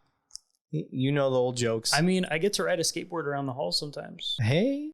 And I get to do the, what's up, guys? How's it going? I think you need to ride a skateboard with your TBI. So, I'm just kidding. I don't you need to settle down. But, yeah, and I think, like I said, I think we're going to be able to educate other cops, especially on the potential of a SRO. Oh, yeah. It's huge because your kids in your school are going to be tomorrow's victims. They're going to be tomorrow's witnesses. They're going to be tomorrow's suspects. Yes. And if you can get to know them, maybe you can nip something in the bud. Yeah. And that's been my biggest push when I worked at a school that had a lot of violence. And I was there for a couple of years. And I saw and I poured a lot of attention into diverting gang membership, gang behaviors, gang intervention. I poured a lot of time and effort into that because I was seeing kids that I had known when they were in 9th grade as this, cute little kid comes in from, 8th grade, they're a kid. Yeah. And they grow into a young person, a young adult. And now I'm hearing that they got into a shooting over the weekend and they shot somebody or they got shot, and I'm visiting them in the hospital. I'm like, man, I remember when you were just 14 and you're just a knucklehead. But now you're like a gun carrying gang member. What happened? How could I have helped more? How could I have helped better? What could I have done? And they're like, I didn't get a lot of good feedback. I got a lot of like, I don't know. But I try to always think about like, if there's a kid that in 9th grade comes in, because I work at a high school, there's a kid that comes in at 9th grade. I know he's a kid he's had a lot of disciplinary history. He's had attendance problems. I try to figure out what's going on at home. How is he not getting the support he needs to be successful? Is, mom or dad just stressed out? Do they not know what to do with him? Does he not have a focus? Does he need a focus? Is there something that we can get him into? Does he have support? Does he have supervision? Yeah. A lot of times you get single parent that works and they can only work while he's home alone. Yeah. And that's where, coming in as a resource, I can say, hey man, have you ever heard about the athletic league? Or have you gone out for football? Let me talk to, what? I know coach. Let's go talk to coach. I think you'd be good at football. Well, I don't have the money. Don't worry about it. We're going to figure out a way. We got scholarships. If I need to go in my own pocket, if you're going to put in the work and I need to go in my own pocket and buy you whatever, that's okay. Yeah. I've done that. And it's those things that I think that's where you have the most chance of success. Because if you get a kid that's a senior in high school, but they've only got enough credits to be a freshman and they're kind of set in their ways, I have not had a lot of success diverting them from the path they're on. And the year after I left the school that I was at and I went to the school that I'm at now, I found out one of my kids, he got shot and killed over the summer. He just graduated. He had worked really hard to graduate. I think it took him 5 years. He had just graduated, but he got shot and killed. And I think about, what happened. And I was always telling him, hey man, you got to make better decisions. You got to stop being in these hallways so much. You got to put forth some effort. You got to do this. You got to do that. What's going on? How can I help you? How can I do that? And he would just give me a lot of static. He'd give me a lot of like, oh, I'm good. I'm just going to, I'm going to. And he graduated. Yeah. But he's not here. Yeah. So some of the stuff that we're talking about gangs. And I know to some people that listen to this, they're not in the same types of cities we're in. They're not in very heavily populated areas. They're going to be like, what the fuck? Like, are you for real? Like, you guys are going around, they're gang members, they're carrying guns, all this stuff. It's not the Crips and the Bloods anymore. Right. It's not red and blue. It's not overt gangs anymore. They're loose-knit criminal organizations that have spontaneous groups that pop up. You might have like 15 guys that all know each other. If you put them on a board, like, the FBI does, like you see in Criminal Minds, where, they got the one guy at the top, and then they got the, and then they got the, the two lieutenants, and then here's the crew. Yeah. It's not like that. You might have informal leaders. You might have guys that claim OG and this and that, but it's a lot of loosely connected people that know each other that decide they're going to do some kind of criminal activity, a lot of times motivated by need. A lot of times motivated by need. The fact that they just don't have what they want. And that's, that's the greed side of it, is like, you've got everything you need, but you just want stuff that you don't have. And you haven't figured out that work will get it for you, or you feel like it's been unfair, or maybe it has been unfair. And, you got dealt a shitty hand in life, and you're playing, you're fighting an uphill battle to do good in school or to get the support you need, and it's not your fault.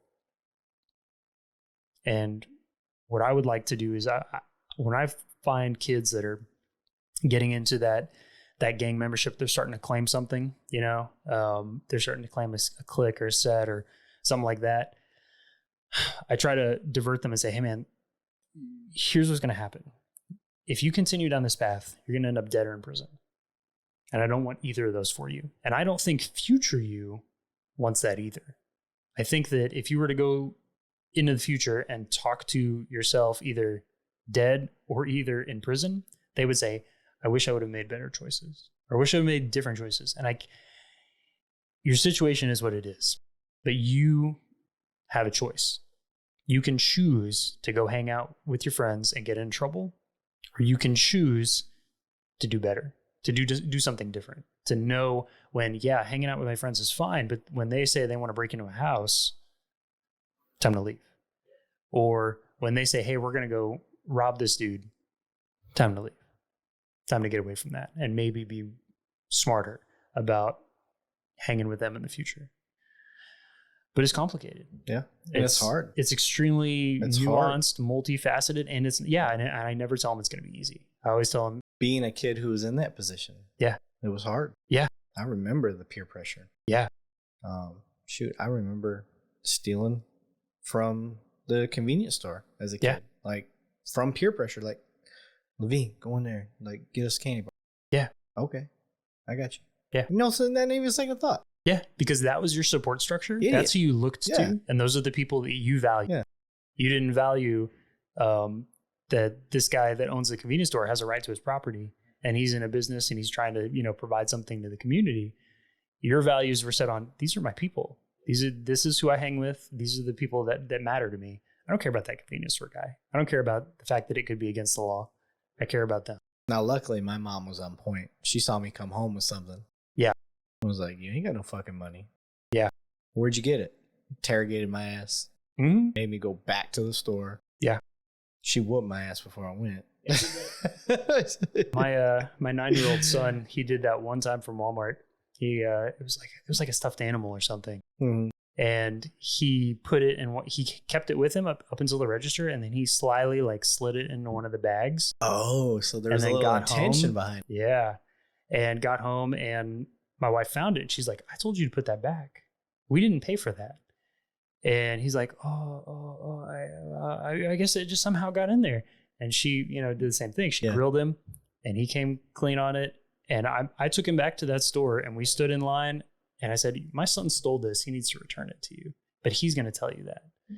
And he had to walk up and tell them that. And I don't think he ever forgot it, because he hasn't stolen anything again. But having that support, having that somebody hold them accountable is what's important. That's the missing piece. You got to have somebody holding them accountable. And I get raising kids is hard. I mean, it's tough. It is not a part-time activity. It is a full-time responsibility. And that's what they need. They need that. They need somebody holding them accountable. They need somebody teaching them and showing them better. Because otherwise they're just going to be ruled by whatever impulse comes across, because they're kids. So one of the other things that y'all do that I want to get to, that it makes me mad, but at the same time, it's nobody else's business. Yeah. It's one of those things. I've seen the calls where y'all find guns, where y'all find drugs, you find knives, you find whatever. You find, plans. You find plans on social media. I've seen these on a regular basis. I mean, this isn't a rarity. This is something that happens. Oh no, it's almost a daily thing in a city as large as ours. Right, that happens quite often. You don't hear about that stuff in the media. And like I said, it's one of those things like, I don't think it's anybody's business.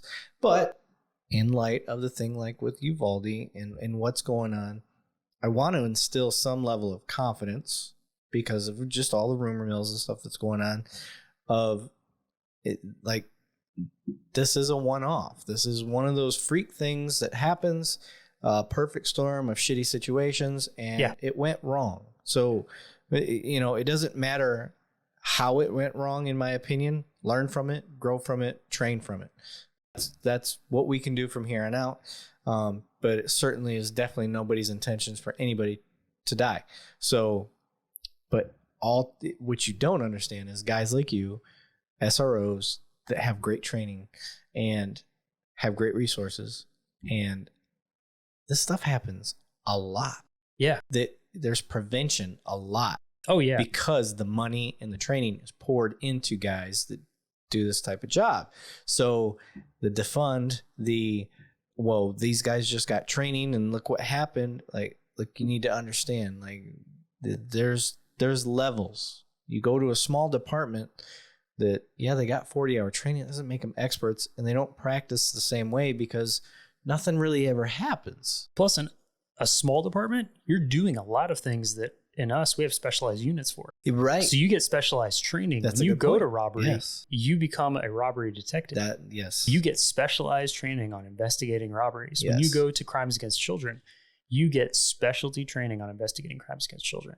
You kind of cut your teeth in patrol. You get experience. You get a lot of different things happening. You learn how to work domestics, car crashes, shootings, thefts, disturbances. Jack of all, master of none. You learn how to do everything, but you're not a specialist. Yes. But in a small department, they may not have a robbery detective. They may just have a couple of detectives. Mm-hmm. And so you're expected to do more. You're expected to interview witnesses, interview suspects, interview victims, and be sensitive to that and how you do it, and collect evidence. They may not have a crime scene unit.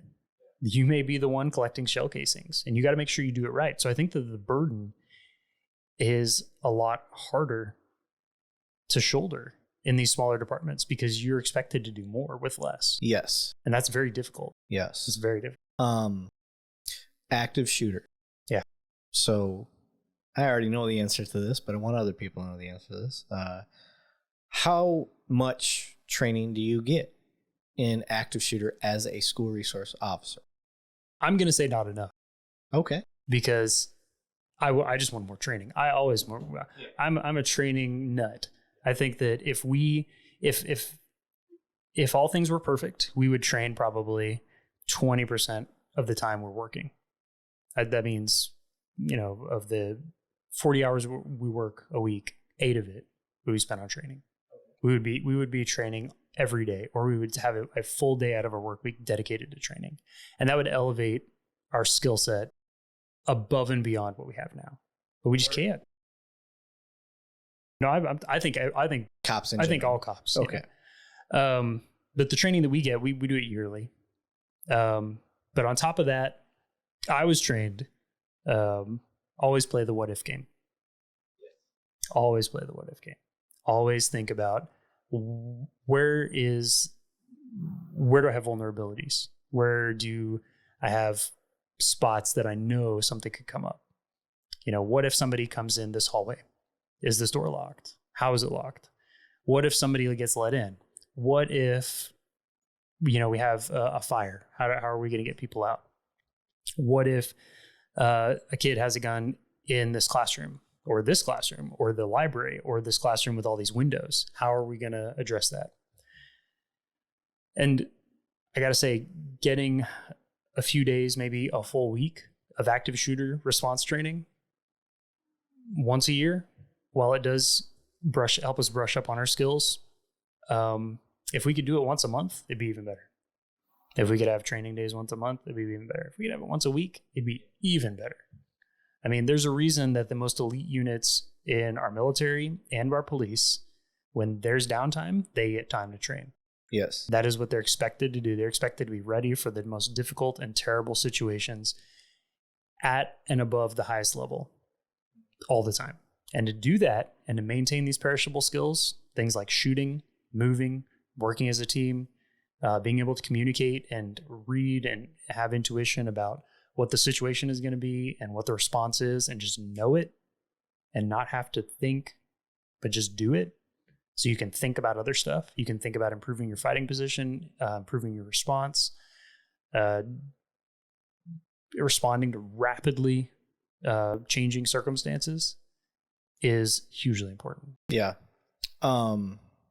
So with your active shooter training, one of the things that we do that's very popular is called alert training. Yeah.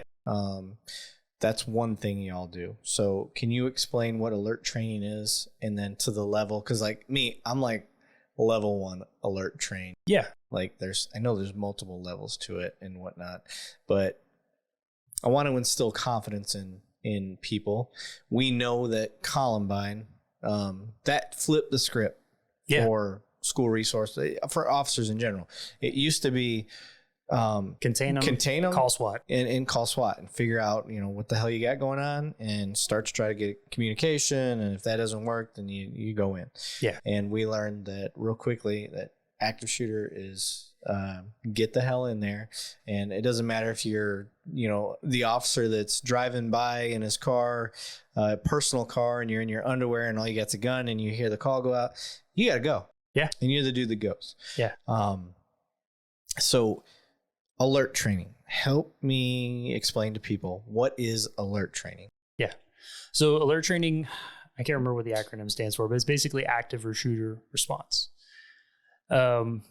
It's training the idea that if an active shooter is happening, if there's active killing going on, this doesn't count if you have like a barricaded hostage taker, but if there's an active violent scene happening. So there's a difference. There's a separation between a barricaded person with hostages versus somebody actively shooting. I think that probably one of the core ethos ideas of active shooter response is that you're driven by gunfire. If gunfire is happening, you're actively moving towards it and you're going to neutralize the threat. That's the central response model.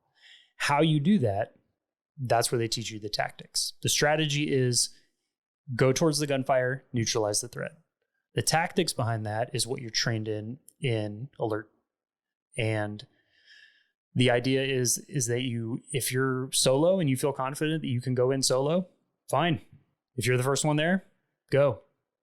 If you're not, then form a team, wait for a team, get in there, because you probably have a higher success rate.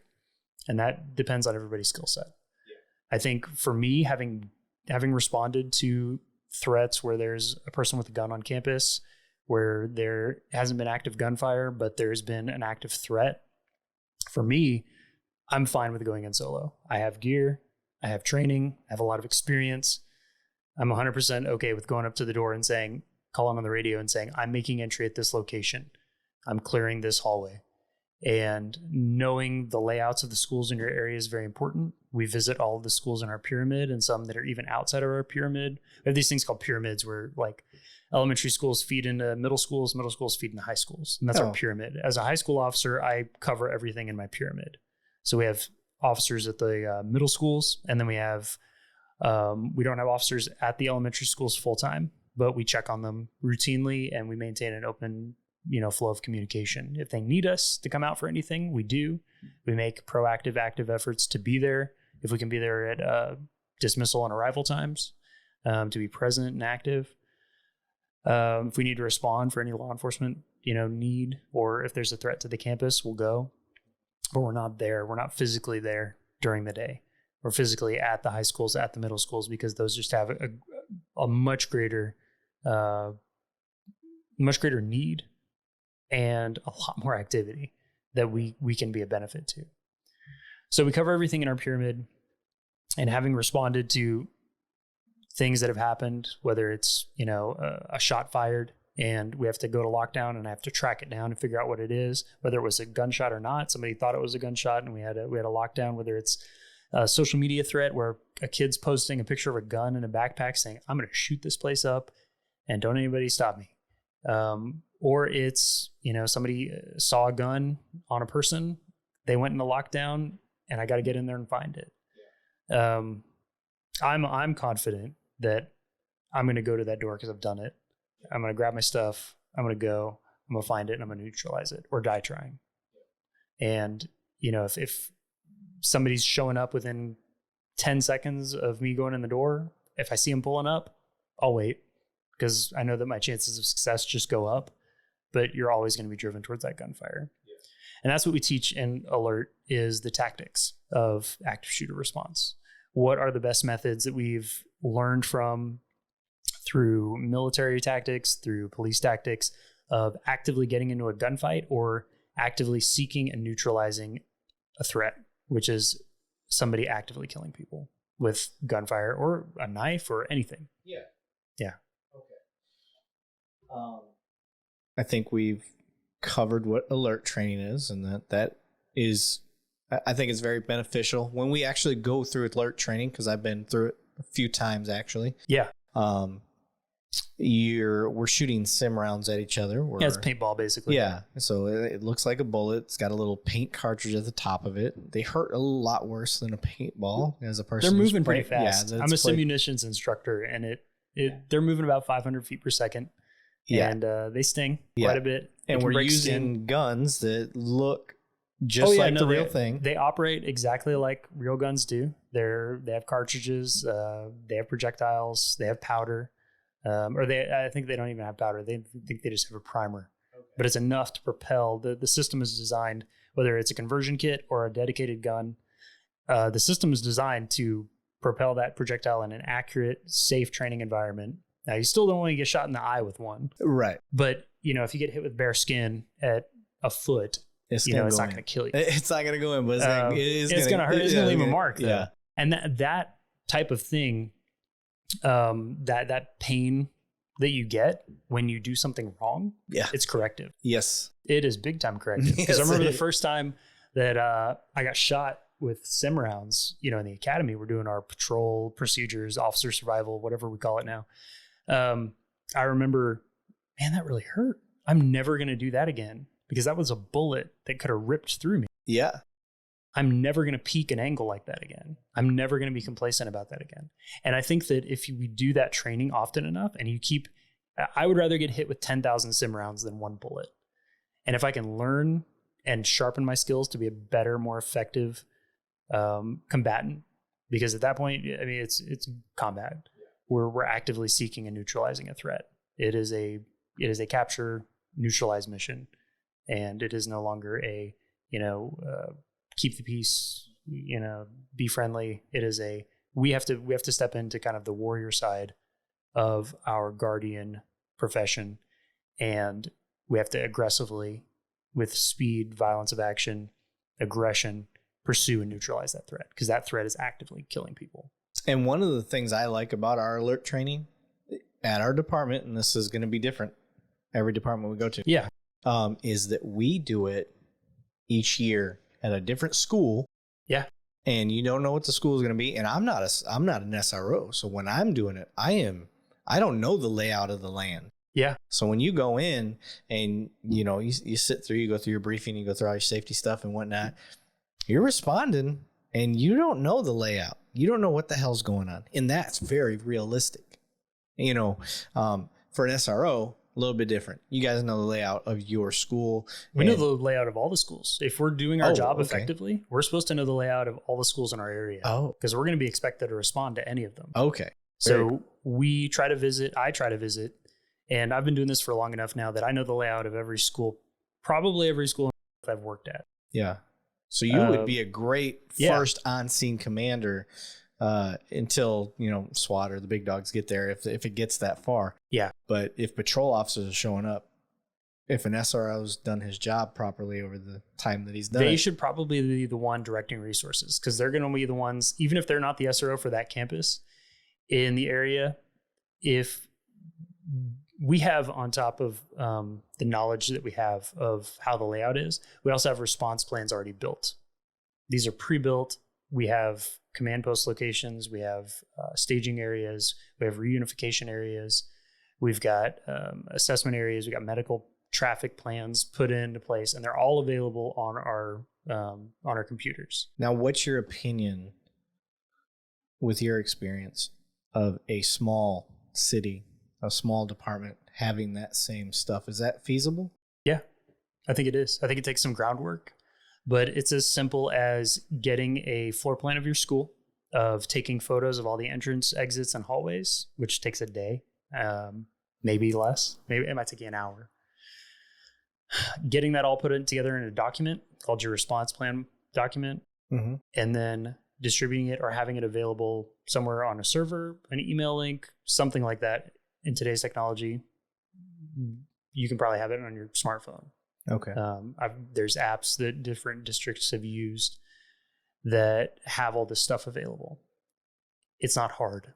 It just takes a little time and effort. And I think at this point, this is going to be a standard expectation that police departments have this for their most vulnerable areas. Yeah. It's just like when you have a mall on your beat. If it's in your geographic subdivision of responsibility for law enforcement, I think that especially if it's one of these vulnerable areas, whether it's a school, if it's a church, if it's a mosque, if it's a community center, if it's a mall, hospitals, if it's a place where people, hospitals, if it's a place where people gather and it's part of either community services, critical infrastructure, or just anywhere where a lot of people are going to be, that means it's the target. Yeah. And I mean, you may get a shooting down at the gas station. Okay. But I doubt that that's going to have as much potential to be a mass casualty incident as an elementary school or a church or a mall is going to have. So, like I said, I'm a big fan of being proactive. If you can have a response plan already developed and everybody up to speed on it, if you say, hey, you're a small department, you say, hey, we've got 3 people on staff today, and plus your supervisor. Just a reminder that everybody, you're working a different beat, but go ahead and review your safety plan for whatever schools are on your beat today. Do that before you get out there if you have time, or if you have time in between calls. Instead of doing preventive patrol, set yourself up to be preventative from a parked position. Get on your laptop, maintain situational awareness, but get on your laptop and just review your safety plan. Or maybe even go out and just go to the campus. Go in, check in at the front. Tell them, hey, I'm just here to be present. I'm doing some patrol. I'd like to walk the hallways. And I'm pretty sure that they'll have more than enough time to either escort you and show you the lay of the land, or just say, yeah, sure, here you go. If you go to an elementary school, your hand is going to hurt because you're going to give a lot of high fives. Yeah. Which is good. So bring stickers if you have them, or erasers or pencils or whatever you got. If you go to a middle school, you're probably going to get a lot of surly looks. If you go to high school, you're going to get a lot of questions. Yeah, kids are going to want to talk to you because you've got kids at that age. Some of those kids can vote. Some of those kids are 18. They can buy firearms. They're going to have questions about the career, or maybe they're going to be the one that is going to be the future community leader that might hold you accountable one day if somebody or you screw up. And having that rapport and talking with them, letting them get to know you, and being a positive, making a positive deposit, goes a long way in the future towards either setting up a good relationship with them, with the police in the future, to understand that as guardians, our mission is very focused to keep the peace, enforce the law. That, sometimes we make mistakes, but ultimately, I don't know a cop that showed up to work saying, oh man, I really want to shoot somebody today. Right. If they did, and they articulated anything of the sort, I'd be the first one to say, hey buddy, I don't think you need to go out today. Let's talk to Sarge. Yeah. Let's go. Are you okay? What's going on? Did you just leave your wife? Did your wife leave you? One of the things I like to point out about that for guys like us is the type of department we work at. We are more prone to be that officer. We're going, give me a second. The officer that calls them out. Yeah. We're going to hold each other a lot more accountable. Yeah. Because we have it great. We've got what we need. We have a very strong support structure. We have a great support structure. We have great training. We have funding. We get paid amazing. There's really no excuse. Yeah. So you have no excuse. So I'm not going to let you fuck it up for me. Yeah. And I sure should hope you would do the same, Yeah. So we tend to do that. So I've explained on here a few times. I have a thin blue line flag behind, and I try to tell people like it isn't what the media makes it out to be. Yeah. The thin blue line to me, and this is the difference. If you were Joe Blow citizen that worked, for Dunder Mifflin at a paper factory, and you die, and they're gonna throw a luncheon for you. There's gonna be a couple people that come. Is there anything I can do? You're such a great guy. But that's gonna end after about a year, I would say. And that's not all, but generalization. That's probably gonna end after a year or two. The thin blue line is different. If you die and we're at the same department, we don't even, like you and I, we've never really worked together. Yeah. But I can guarantee that if you were to fall on duty, not just me, but everybody that's ever worked around you, from now until the time that your kids are full-grown adults and work and they have kids, there's going to be somebody that's checking on you and making sure you're okay. That's the thin blue line. That's us looking out for each other. And that's the way I see it. So I don't apologize for my thin blue line flag, although I do plan to change it out. I'm trying to get a flag from a base, a military base. Yeah. And I want to put a base flag up there, American flag. So that's my goal, because it's a cheap, cheesy Chinese flag. No offense, but yeah, I want to get a nice flag up there. But so that's the thin blue line to me. And the point that I was trying to get to is with the fact that we go out there and we put ourselves in front of everybody. We put ourselves out there in front. Yeah, and I think we're more willing to do that because of the support. Yeah. Now, if you come from a place that they're like, defund the police, do this, do that, maybe you're not going to get the same type of response. You're going to get a hesitant response. Yeah. And it's not, you cut out again. Yeah. What is going on with my mic, guys? There you go. Yeah. When you tap on it, do it again. Nope. You're not coming through. What? Give it a little move. There it goes. There we go. It's probably a bad connection. Yeah. Push the, there we go. Move like a, did it click? Half a centimeter. Okay, good. Yeah. Okay, that might have been what it was. That might have been it. So, what was I talking about? That got me confused.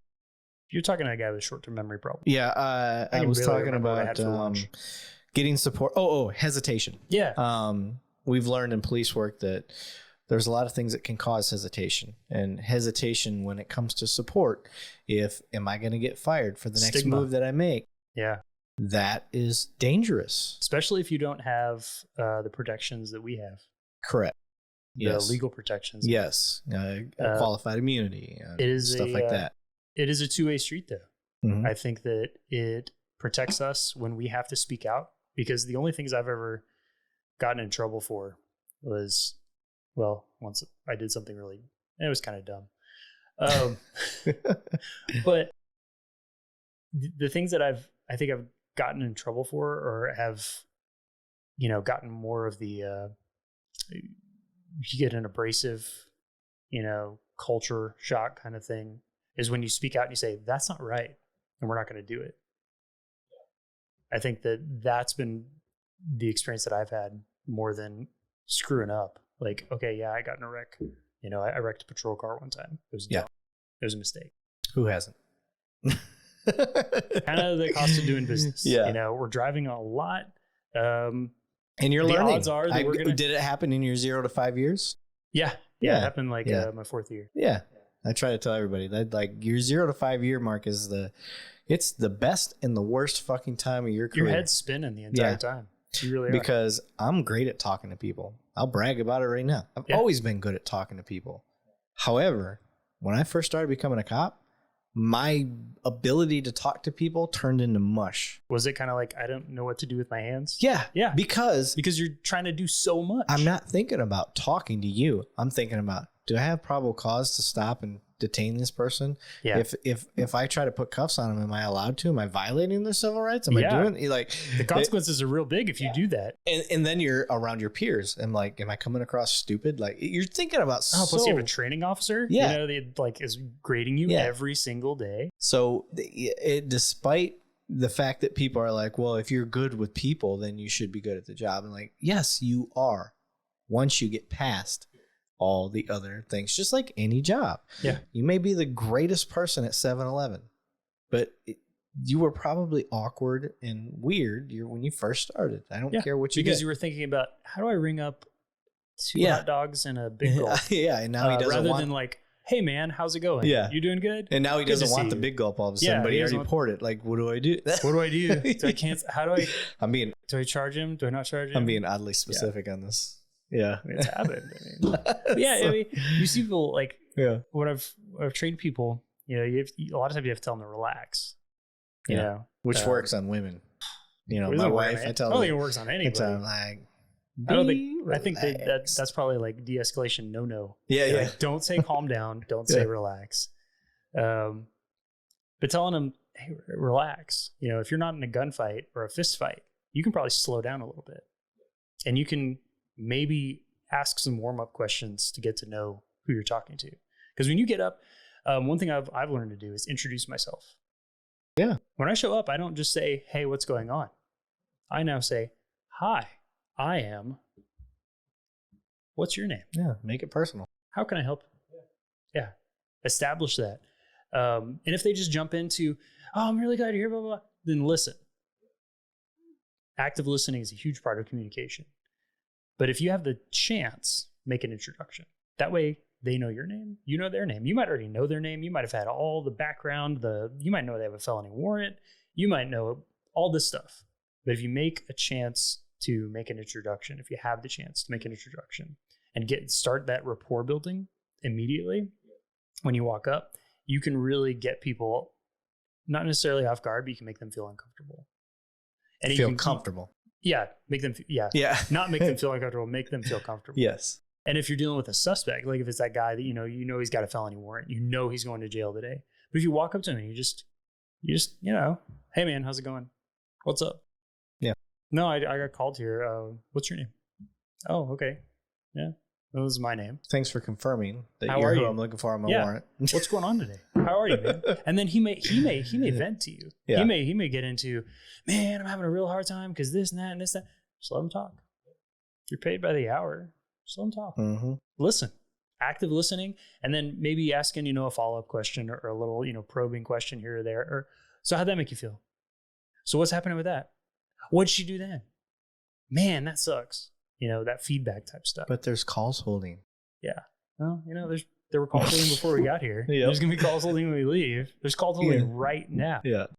Yep. It is what it is.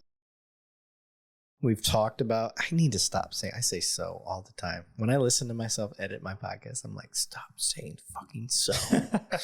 I do it every time I transition. Yeah. And now everybody that's listening is going to know. Well, this transition. Yeah. So, I wrote it down because we got to alert training. Yeah. We've made it abundantly clear that there's a ton of shit that happens at schools on the daily. They're thwarted. That's a good word. Thwarted. Yeah. They're stopped. The SROs are doing their jobs out there. Oh yeah, for sure. I'm trying to instill confidence in a time where confidence is low. And I'm not going to say it's justifiably so, unjustifiably so. We don't know. We don't have all the information yet. With the unknowns out there, I want people to know what we have. So we've got alert training. We've got SROs that are out there actively checking social media. They're getting to know the students. They patrol. They learn the layout of the land. They've got plans in place for shit that could go down. They've got what was the word that you called it? Reunification. That's where you're actively taking the survivors or the people that are, whether they're walking wounded or whatever, we're going to reunify them with their families. Yes. And if you're dealing with kids, you're dealing with minors, it's different than when you have like adults at the mall. You can't just like bring them to a parking lot and say, okay, bye. Like you're an adult, you can take care of yourself. These are people that are in our care and we have to get them back with their people, whether it's their family, guardians, caretakers, whoever. Okay, so the next side of the house that I want to talk about is physical security when it comes to schools, procedures, stuff like that. Yeah. Obviously, I don't want to give away any company secrets that may give some stupid asshole that's got plans to do dumb stuff. But physical security. What plans that are in place that you've seen do you think are the most optimal for preventing any type of mass shooting or anything like that when it comes to control of a school? I think it's multifaceted. A big part of it is the people, and a big part of it is the infrastructure. And saying which one is more important, I think the infrastructure might edge it out just a tiny bit, but a single crack in the defensive stance, posture, mindset of the people will let the best infrastructure go to waste. Because if you have a place that's secure, but you have a person that, like, let's take Uvalde. We had all this talk about the door being propped open. Right. If teachers aren't reminded that not to open doors and let people in, not to prop doors, stuff like complacency. Complacency will get you. And the best infrastructure, you can have the strongest doors, you can have the most advanced electronic locks, you can have cameras, you can have everything. You can have vestibules, but if a person leaves a door open because they forgot about the seriousness of the fact that you are a critical infrastructure of education in our community, it's all for naught. So it's, like I said, it's multifaceted. Infrastructure, we can go on and on about the best way to build the school, the best way to make it, secure, with electronic locks, with surveillance, with not as many points of entry and exit, with controlled entry and exit. But you have to have the people manning the building to all remember and not get complacent, to remember how precious it is that we follow and stick with these rules and safeguards. Okay. So with that said, yeah, in a perfect world, okay, now you've got plenty of experience. How many years have you been doing SRO stuff? Almost 10. Okay, so 10 years. In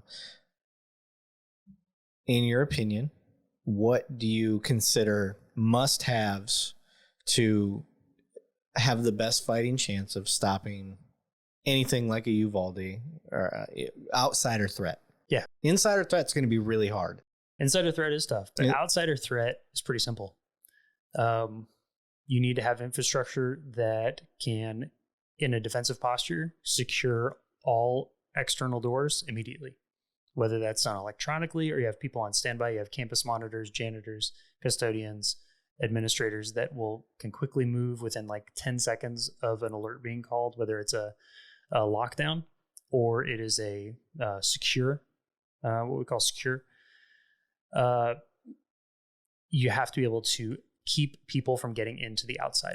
Okay. And that's all people all the time. And now, does a school have to look like a prison to make this? Absolutely not. Okay.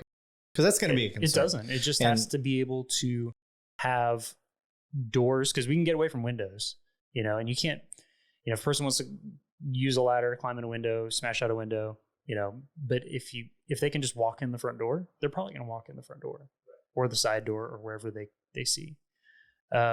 So I'd say that external security is going to be paramount.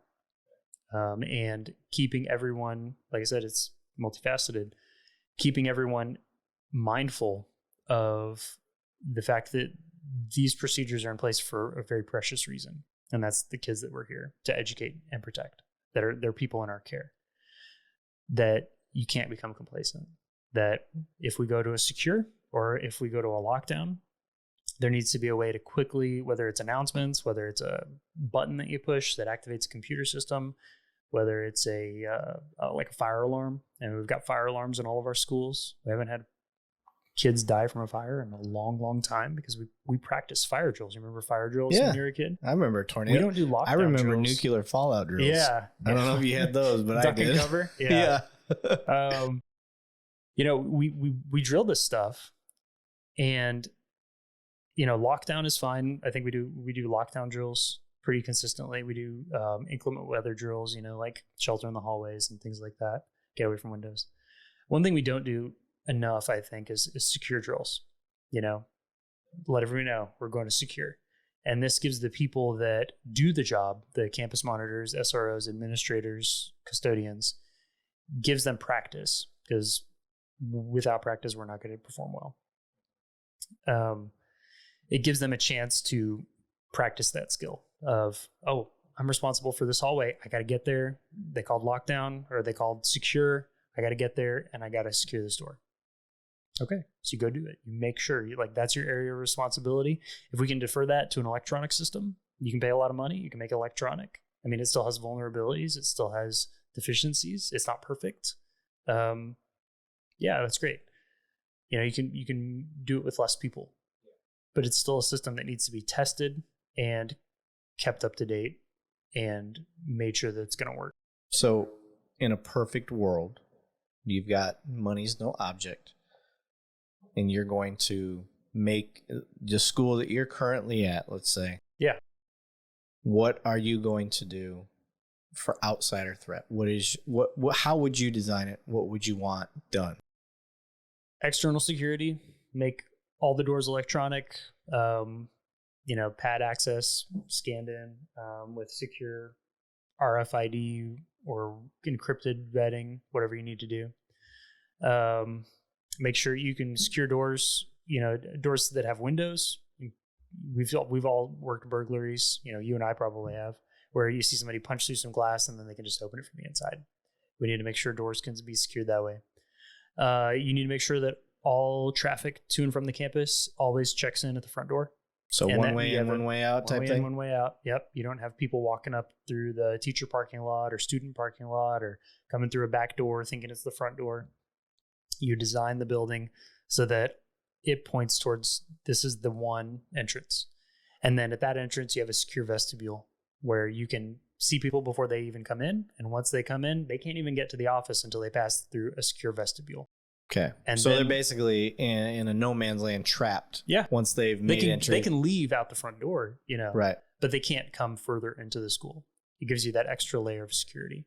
Because if they get in, maybe they're carrying a bag or they're carrying a concealed weapon, and they get in, and the person that's letting them in to the front office for, to be greeted and vetted to visit the campus or pick up their kid or whatever it is. But if they a lot of times changing from getting to the outside, where you just maybe have them on camera view or whatever, and they buzz in, you say, hi, I'd like to see the front office about registration. Okay, come on in. You let them in that. Once they get into that secure vestibule and they have a delay where you can maybe look at them visually. Yeah. And you can tell now a little bit more about body language and all that. Body language, mannerisms. You can say, something's not right. You can get away from there. Call the SRO, say, hey, we have somebody at the front that's trying to get in. I don't think everything's okay. Can you please come up here? Get the SRO up. Then we can vet them. And if at that point they're trying to, get a concealed weapon, try to get access to the school, we've now prevented that. Yeah. So exterior doors that all secure, electronic access is great. It's great technology, keeping it so that SROs, teachers can move freely around the building. Administrators, staff can. Students can too. If you have multiple outbuildings where they have to move between passing periods, you can time your locks. Yep. At the beginning of passing period, the lock unlocks, and it'll stay unlocked if you need to get in from the parking lot or from another building until passing period is over, and then it locks back. And everything you're telling me so far, the stuff that we would implement. I'm a parent. I got a 13-year-old, 10-year-old. All of that stuff I know from my experience will not make my school look like a prison. This can be easily done without making it look like a prison, because that's a concern. I don't want my kids to be freaked out by the security measures. Yeah. That's a balance. Yeah. You don't need metal detectors on every door. Right. If your school violence is that bad that you do need that, then I'm not really sure what you do at that moment. Well, you could have a dog. Yeah. You could have a dog at the front, and it doesn't have to be a German Shepherd. Yeah. It could be a lab. It could be a German Pointer. It could be drug and firearm be a beagle. And explosive detection dogs. Yeah. They're trained to detect a scent. Yeah. So you have them trained to detect gunpowder. Yeah. And that's all you need. Yeah. And it doesn't have to be aggressive. And if the dog just sits at the one control entry point, he doesn't have to sniff every single person that comes in, personally. He just has to be in the vicinity. If he smells something, all right, kids, everybody halt. We're chilling. Got an alert. Now we're going to check. You start going through the bags. So That's and we're talking like the most extreme style of schools. Oh yeah, and that would be extreme. Yeah, compared to what we have right now. Yeah, exactly. So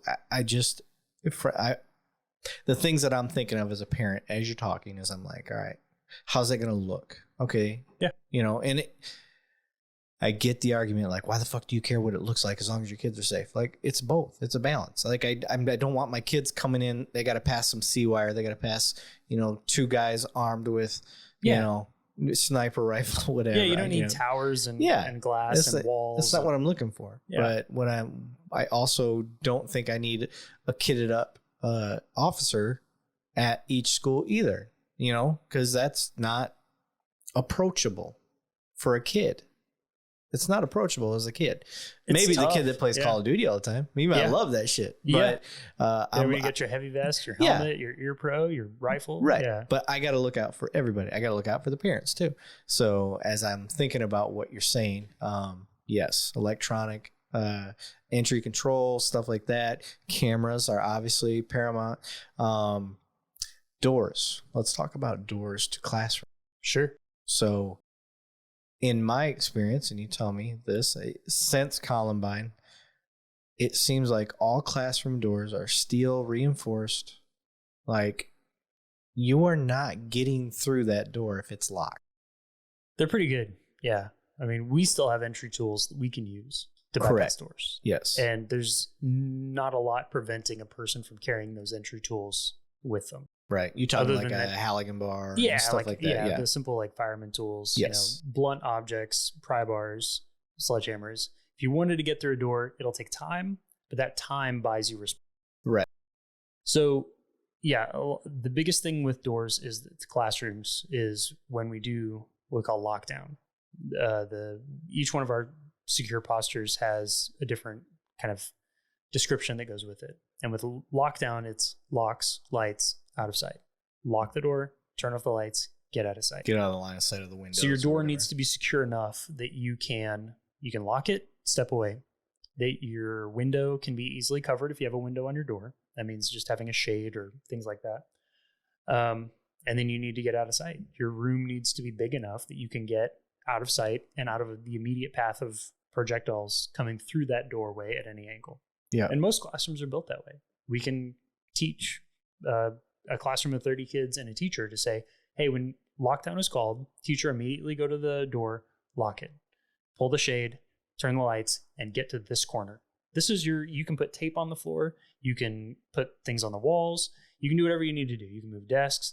In a lockdown, your goal is to get over here to the safe area because this is your absolute safest area. In order to get hit here, you'd have to come through the wall, have to come through the window, have to come through something else, but you're not going to get hit from the door. What's your opinion on arming teachers? I think it's probably a good thing to have more capable, ready defenders at a school. If they're willing to accept the extremely high level of responsibility and training that it's going to take to respond in a role beyond just a teacher. Because I don't think all teachers should have guns. I don't think that all teachers should carry them. I don't think that they should all be ready to act as like I would act as law enforcement. Correct. Because that's not what they signed up. Yeah. But if they want to shoulder the responsibility to be a force multiplier in a building, we already have the program here in Texas, the school marshal program.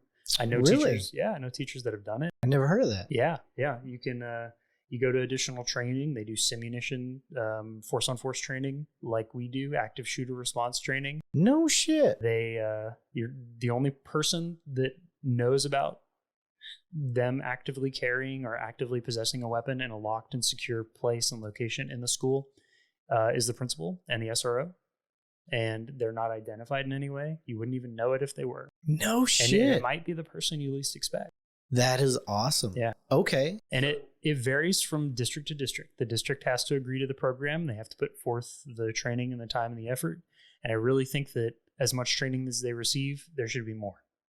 Because like I said, I'm a training nut. Yeah. I think that in order to maintain the high level of expectation that the public has for us and that we should have for ourselves in a very high risk no second chances environment that we operate in, then we need to train more.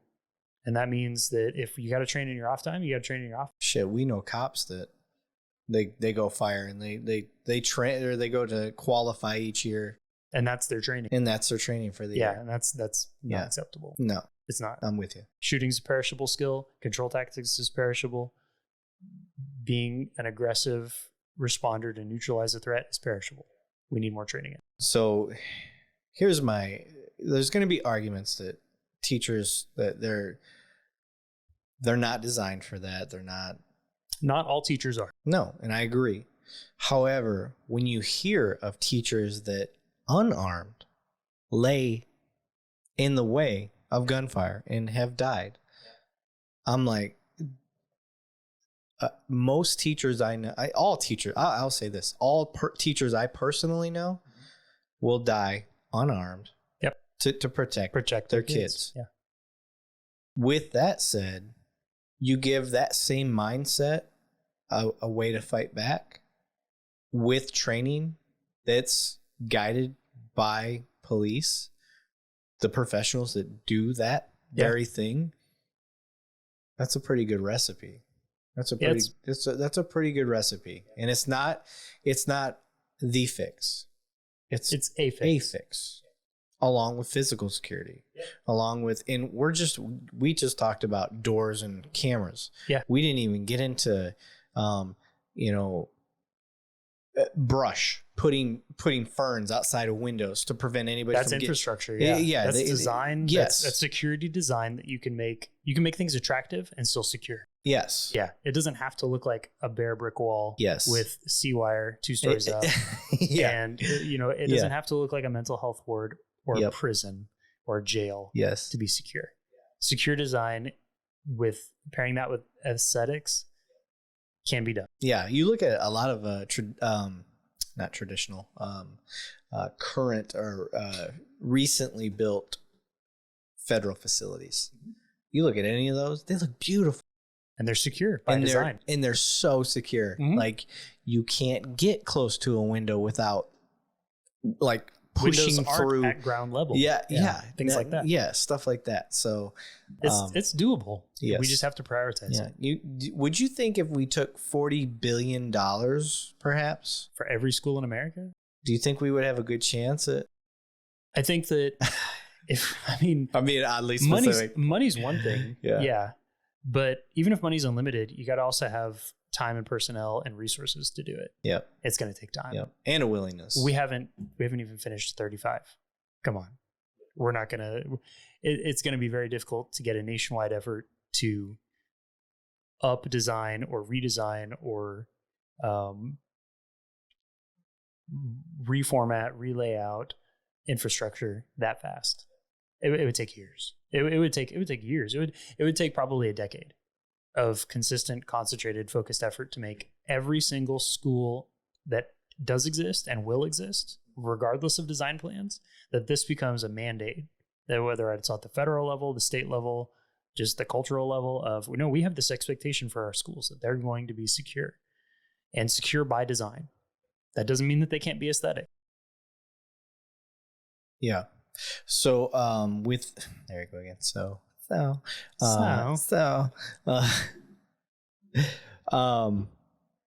I'm thinking if people listen to this and we're not the end all be all of departments where you and I are at. We're one of many voices. You got LAPD, Baltimore, New York. All of these people have different things to bring to the table and to offer. But what I am hoping is that somebody hears what we're talking about, and they're like, I didn't know where to start. Here's a good start.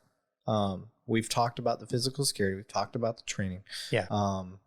Talked about the things that you, in your 10 years of doing this, have seen be successful. And we've shown the reality of this isn't a once in a couple years thing. This fucking happens daily.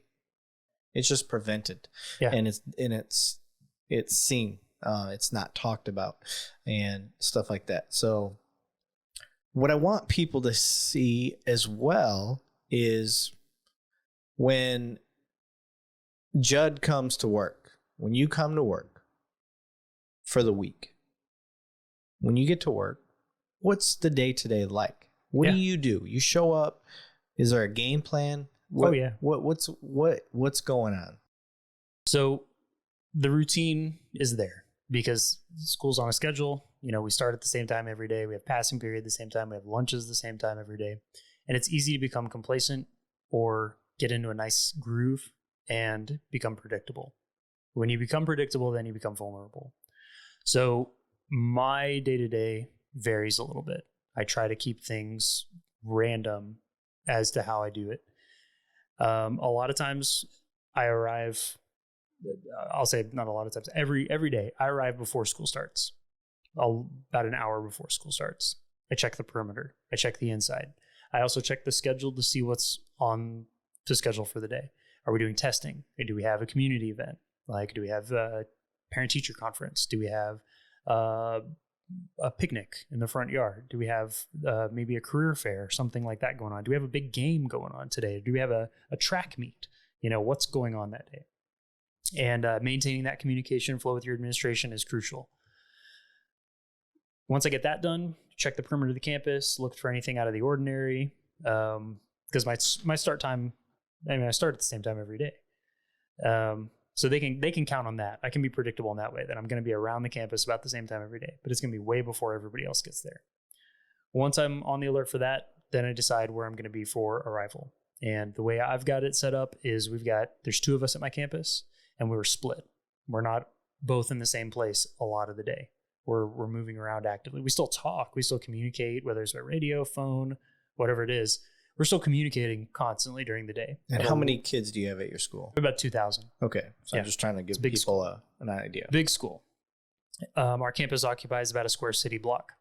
We've got four academic buildings. With our athletic outbuildings, we've probably got 7 buildings on the campus.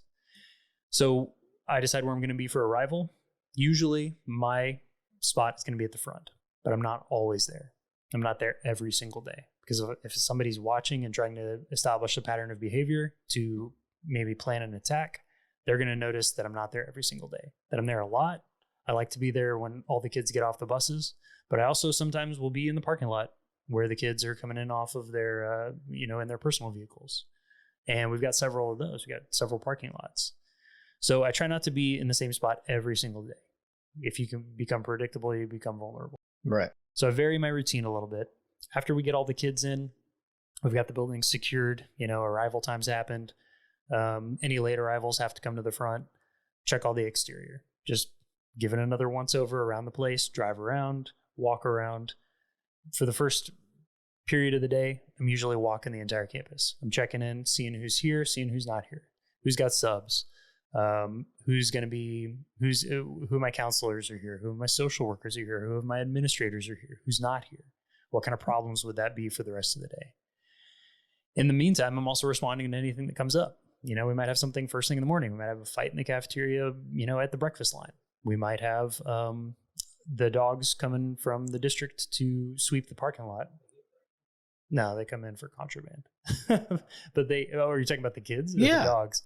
The kids. Yeah, the kids get breakfast. Yeah. What the fuck? I didn't get breakfast. No, you did. You just didn't always get. No. Really? Your cafeteria didn't do breakfast at all? No. Oh, wow. No. Now, through grants from, I think it's the USDA, or at the federal level somewhere, food in our district is free.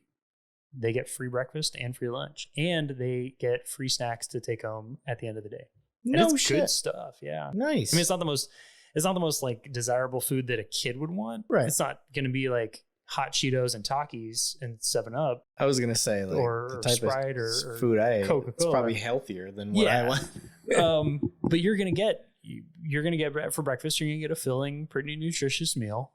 I'm big on nutrition, so I always look at the school lunch and I'm like, that could be improved. You can get better protein. Yeah. But it's school lunch. Yeah. It's free, but it's still free. It's free, sustainable food. Yeah. Yeah. So we get breakfast in the morning.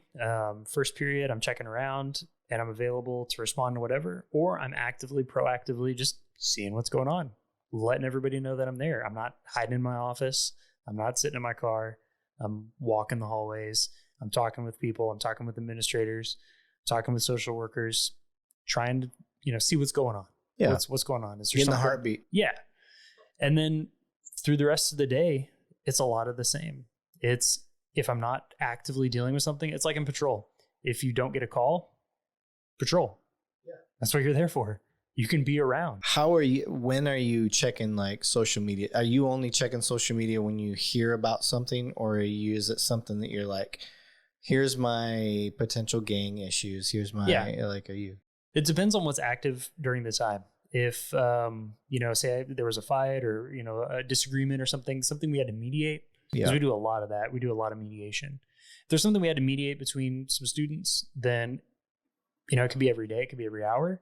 But usually when I go into my computer, because in my office, if I need to, if I'm tired of walking around, if I've been, I've walked every hallway 3 times or whatever, and I'm just like, okay, I've got about 5,000 steps for the day and it's like 11 a.m.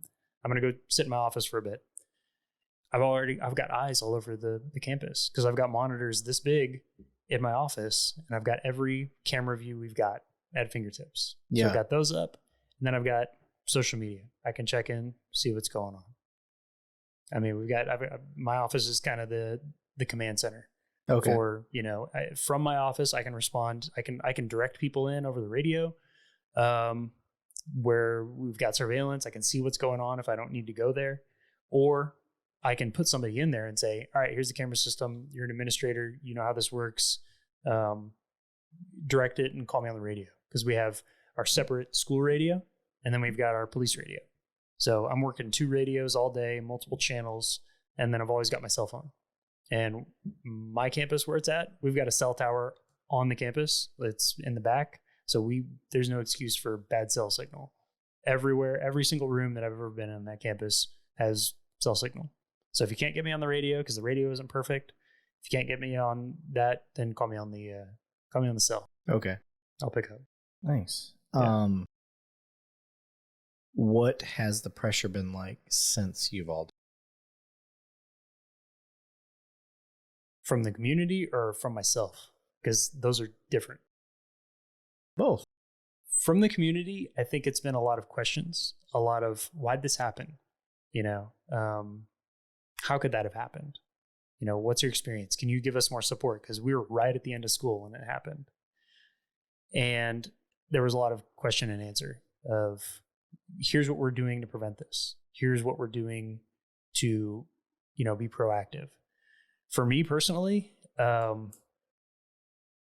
struggled with the after action review of what happened in Uvalde, because from everything that I'm hearing, just the peripheral, like first blush, very small amount of information that we're getting, it's not good.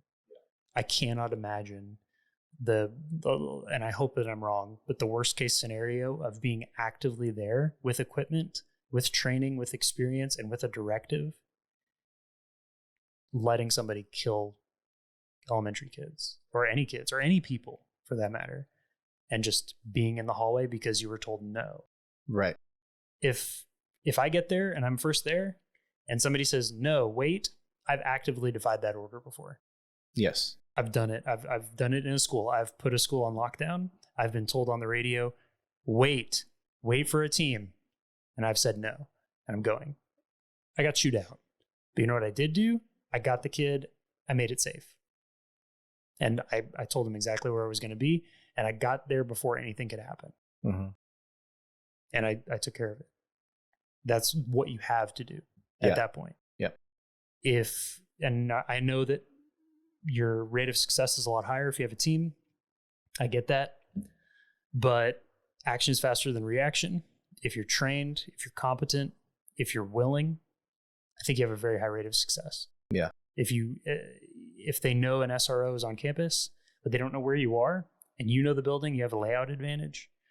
I think you have the element of surprise. Yeah. And you can use that to your benefit. I would like to say and you may agree, you may not, I don't know. if the worst happened, if what the worst of the worst of what we're hearing, Yeah. if that happened, there's no fucking excuse. There's none. And criminal, shame, dishonorable, whatever you want to say. Yeah. I've learned, and we've talked about this, I'm not going to have any judgment until I see an official investigation. Yeah. Because shit gets out there so damn fast. It does. And especially with social media and everything, I'm going to reserve my judgment for that. I'm going to guess that it's somewhere in the middle. I think so too. I'm going to say, if I were to guess, and we were talking about the physical security side, I know, like, if I rush in and I'm alone and I'm met with a steel framed door that's designed to be reinforced. Designed to keep you it's out. designed to keep me out. That's how these school doors Yeah. are. I have no chance. There's nothing I can do. And it makes no sense for me to jump in front of a fatal funnel just to die because I can't respond. I don't know what's behind the door. I can't shoot at kids. These are concerns that I think of as an officer. If you shoot through the door, like trying to breach the door, could you hit a kid on the other side? Right. How can you live with that? Exactly. So you damned if you do, damned if you don't. It's one of those scenarios. So these Imagine are things that. I just want people to consider. Yeah. And what information are you getting while you're there? One of the things I did hear is that nobody was hearing, like, officers weren't hearing gunfire. Like they didn't hear gunfire while they were there. Like, once, maybe they heard it when they first showed up, but then, like, as they assembled and were getting ready, it had stopped. And they hadn't heard anything for a long time, and that was the cause of the delay. I hope that's the case. I don't know. And if that is the case, now you've got a barricaded person, which is there's where the difference lies. And that's where that's when you stop, assess, don't rush to your death. Yes. Because you could have somebody laying in ambush, waiting for you. But that's when your intentional clearing training comes in. We're not actively, running to the gunfire to neutralize the threat. Guess what? Now we have to clear a bunch of rooms. And maybe we don't do it all the time, but I guarantee you were probably trained how to do it. It's the same whether you're on a building search for a burglar on an alarm call, or you're clearing a room for an active shooter. You're going to do it. You can do a lot. You're going to get a lot of reps. Don't suck up to walls, pie. Yeah. Take your time. It's basics. Yeah, it's basic stuff. And if you're not hearing gunfire, that's when you can slow down. But you can also actively be doing a lot. Yes. You can set teams on hallways. You can have entry teams. You can get to doors. And I think part of our mandate is not only that, say you get to a door that you can't get through, you should probably learn and be equipped with some entry tools. Yeah. I'd like to thank my special friend. He's a firefighter. I won't mention his name. I'll just say his first name, Keith. He got me a Halligan bar. Halligan? Yeah. For my tool. For my team. Yeah. And, what we were doing at the time, I'm in a different position now, but at the time, there's a lot of scenarios that, damn, that thing would have came in handy, but it's not something cops are issued. Yeah. And I want people to understand that, like, that's not a common thing. It's common for firefighters, but I guarantee it's going to be something that comes down the line now. In every tragedy, I hope there's things that we can learn and improve on. Breaching tools being one of those. A few years ago, all of the SROs in Fort Worth, we were issued and trained in breaching tools. We all carry breaching tools with our setup. Gotcha. And they're things like Halligans. It's a different device, but it can get through. I've seen it get through a lot, and it gets through pretty quickly. Whether it's steel, I mean, if it's a bank vault, it's not going to get through that. Right. But if it's a commercial steel door, it'll get right through it. If it's a residential steel door, it'll get through it. Like your garage doors, your solid core, things like that. Yeah. Your front doors, it'll get through that. You can use it as an entry tool on windows, break and rake. And then not all of the SROs, but I've been to shotgun breaching school. So I have a shotgun. Oh, I've never done that. I can breach. That'd be fun. Yeah. That's an emergency situation where you're going to have to be cognizant. But having seen what the rounds that we use do, I'm pretty confident in the methods we use. Pretty confident I can probably not hurt somebody on the other side. Yeah. Provided they're not within like 3 to 5 feet of the door. Right. Plus you understand and know the layouts of the rooms and where people would go during a response and all of that stuff. Yeah. As a trained SRO. Where they should. Yeah. Yes. Yeah. Now, if they got a bad guy in there, the hope is that their training is kicked in. And if they're capable, if it's high school, you've got a bunch of adult sized people running around, whether they're kids or they're adults. Yeah. In elementary school, it's kind of hard to train elementary school kids to say, all right, guys, here's the active shooter protocol. We're going to lock the door, but if he gets in, we're going to fight. It's kind of hard to do. Yeah. It's not a reasonable expectation. Yeah. For high school though, hey guys, yeah. If one of the guys, we had a kid that graduated, he's not a kid, he's a young man. But he graduated and he was on the wrestling team. He's going to the Air Force Academy. Hell yeah. Just a stud. I would not want to fight that kid. Yeah. But he's a great kid. He's also 285 pounds, can, deadlift 450, squat 350 easy. Could probably pick me up and like break my back. Yeah. Yeah. If that kid was able to fight, like if he's standing at the door holding a desk or a chair and somebody comes through there and he just wham hits him with it. Yep. That's the kind of mentality we need. Yeah. That, okay, yeah, you're on lockdown, but you also probably need your biggest guys or teachers or adults by the front door with something that could be readily available that's safe, whether it's a chair, whether it's a fire extinguisher, whether it's, whatever it is. Give yourself some sort of force multiplier. Yeah. Something. Yeah. Yeah. Okay. Well, out of all the stuff we've covered, I personally can't think of anything else given what's happened in recent time.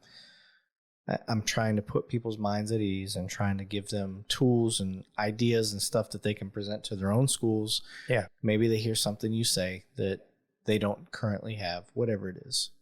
But is there anything that you can think of that I haven't hit that you're like, this is something else that should be considered? I think that if you've got nothing, you're starting from scratch. Say you've got, you got fire drill plans, you got a fire exit plan, you got floor plans that you should have, but you don't have a really solid response protocol. I would look at the I Love You Guys Foundation for the standard response protocol. I never heard of that. It was founded because of an active shooting. The last thing that the victim said to her parents was, I love you guys. I can't remember if it was a phone call or a text message, but that was the last thing that they got from her. And then she was killed. They founded a foundation that helps for free, 100% free.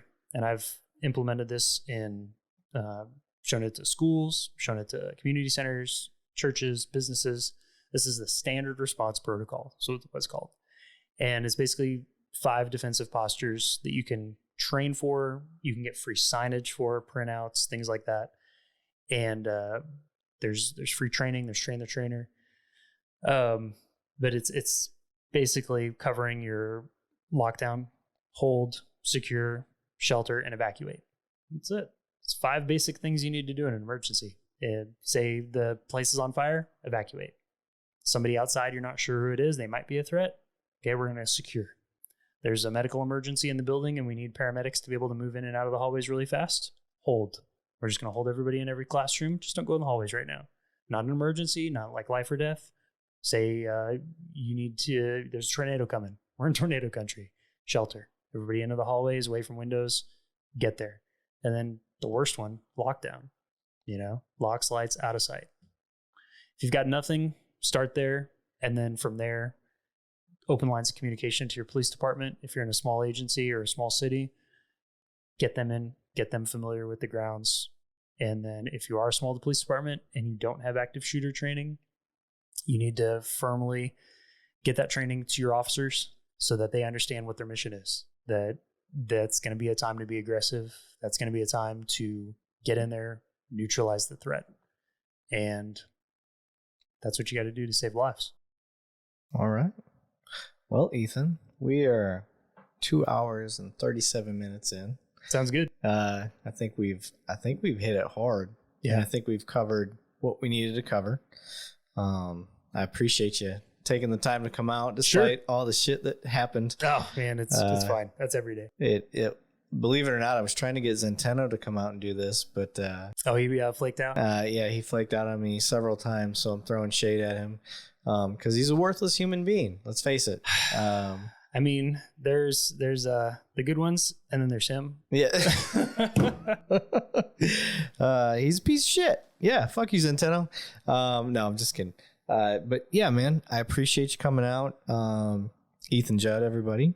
So look him up. And if you guys have any questions in light of all the recent events, send, 2 cops, 1 donut at yahoo.com. You can send emails, whatever it is. If you have questions for Ethan, I will get them to him and I will post them and get all that shit out. More than happy to respond. Get all that stuff out there. But I appreciate you coming out, brother. Thank you. You have a good time? Yeah. Easier than you thought it would be? Oh, I've done a lot of interviews with this type of stuff before. Hell yeah. I've never been like a full long podcast type thing, but I just think long form discussion. Did you see the thing I did for the news? I didn't. Oh, you should check it out. I did not. Yeah, for one of our local news. Oh, really? Yeah, they had a thing on the SRO stuff. Oh, no shit. Mm-hmm. They came out, interviewed me at the school. We talked it was like a 10-minute interview. Okay. Not nearly long enough. It was like a 2-minute segment on the nightly news. That's my problem with the news. But it was good. A lot of people saw it. And I've had a lot of people asking about, hey, what can I do? Or I saw your thing. That was really informative. Thanks. Okay. And every time that happened, I would say, we talked for like 10 minutes and I answered a lot of questions and they used only maybe 20 seconds of me talking. So any of your concerns probably were answered if they had a longer segment. But yeah, if you're definitely interested in. Well, we started getting in the meat and potatoes at an hour. So we got that. So for about an hour and a half or longer. We'll just let everyone know if they want to skip the boring story. Of I always do. I am. Yeah. When I put the narrative, like what it's about. Here. Yeah. I'm like, hey, if you want to skip ahead, get to the hour. We did talk about some good stuff though. But absolutely. And then the other thing I want to do is I'll have you send me, when I get ready to post this, I'll say, send me your link to your news thing. And then people can see, like, if there's something additional in there or whatever that they can get out of it. And then I think my answer for what do I want parents to know is we're committed. Yeah. Is that's what I said during that piece. We're committed to being here. We're committed to providing the best police service we can. We have a lot of training. We have a lot of opportunities. We have a lot of resources, and we're putting them to good use. Amen, brother. I hope we don't let you down. I don't think we will. Nice. All right, man. It was fun. Appreciate it.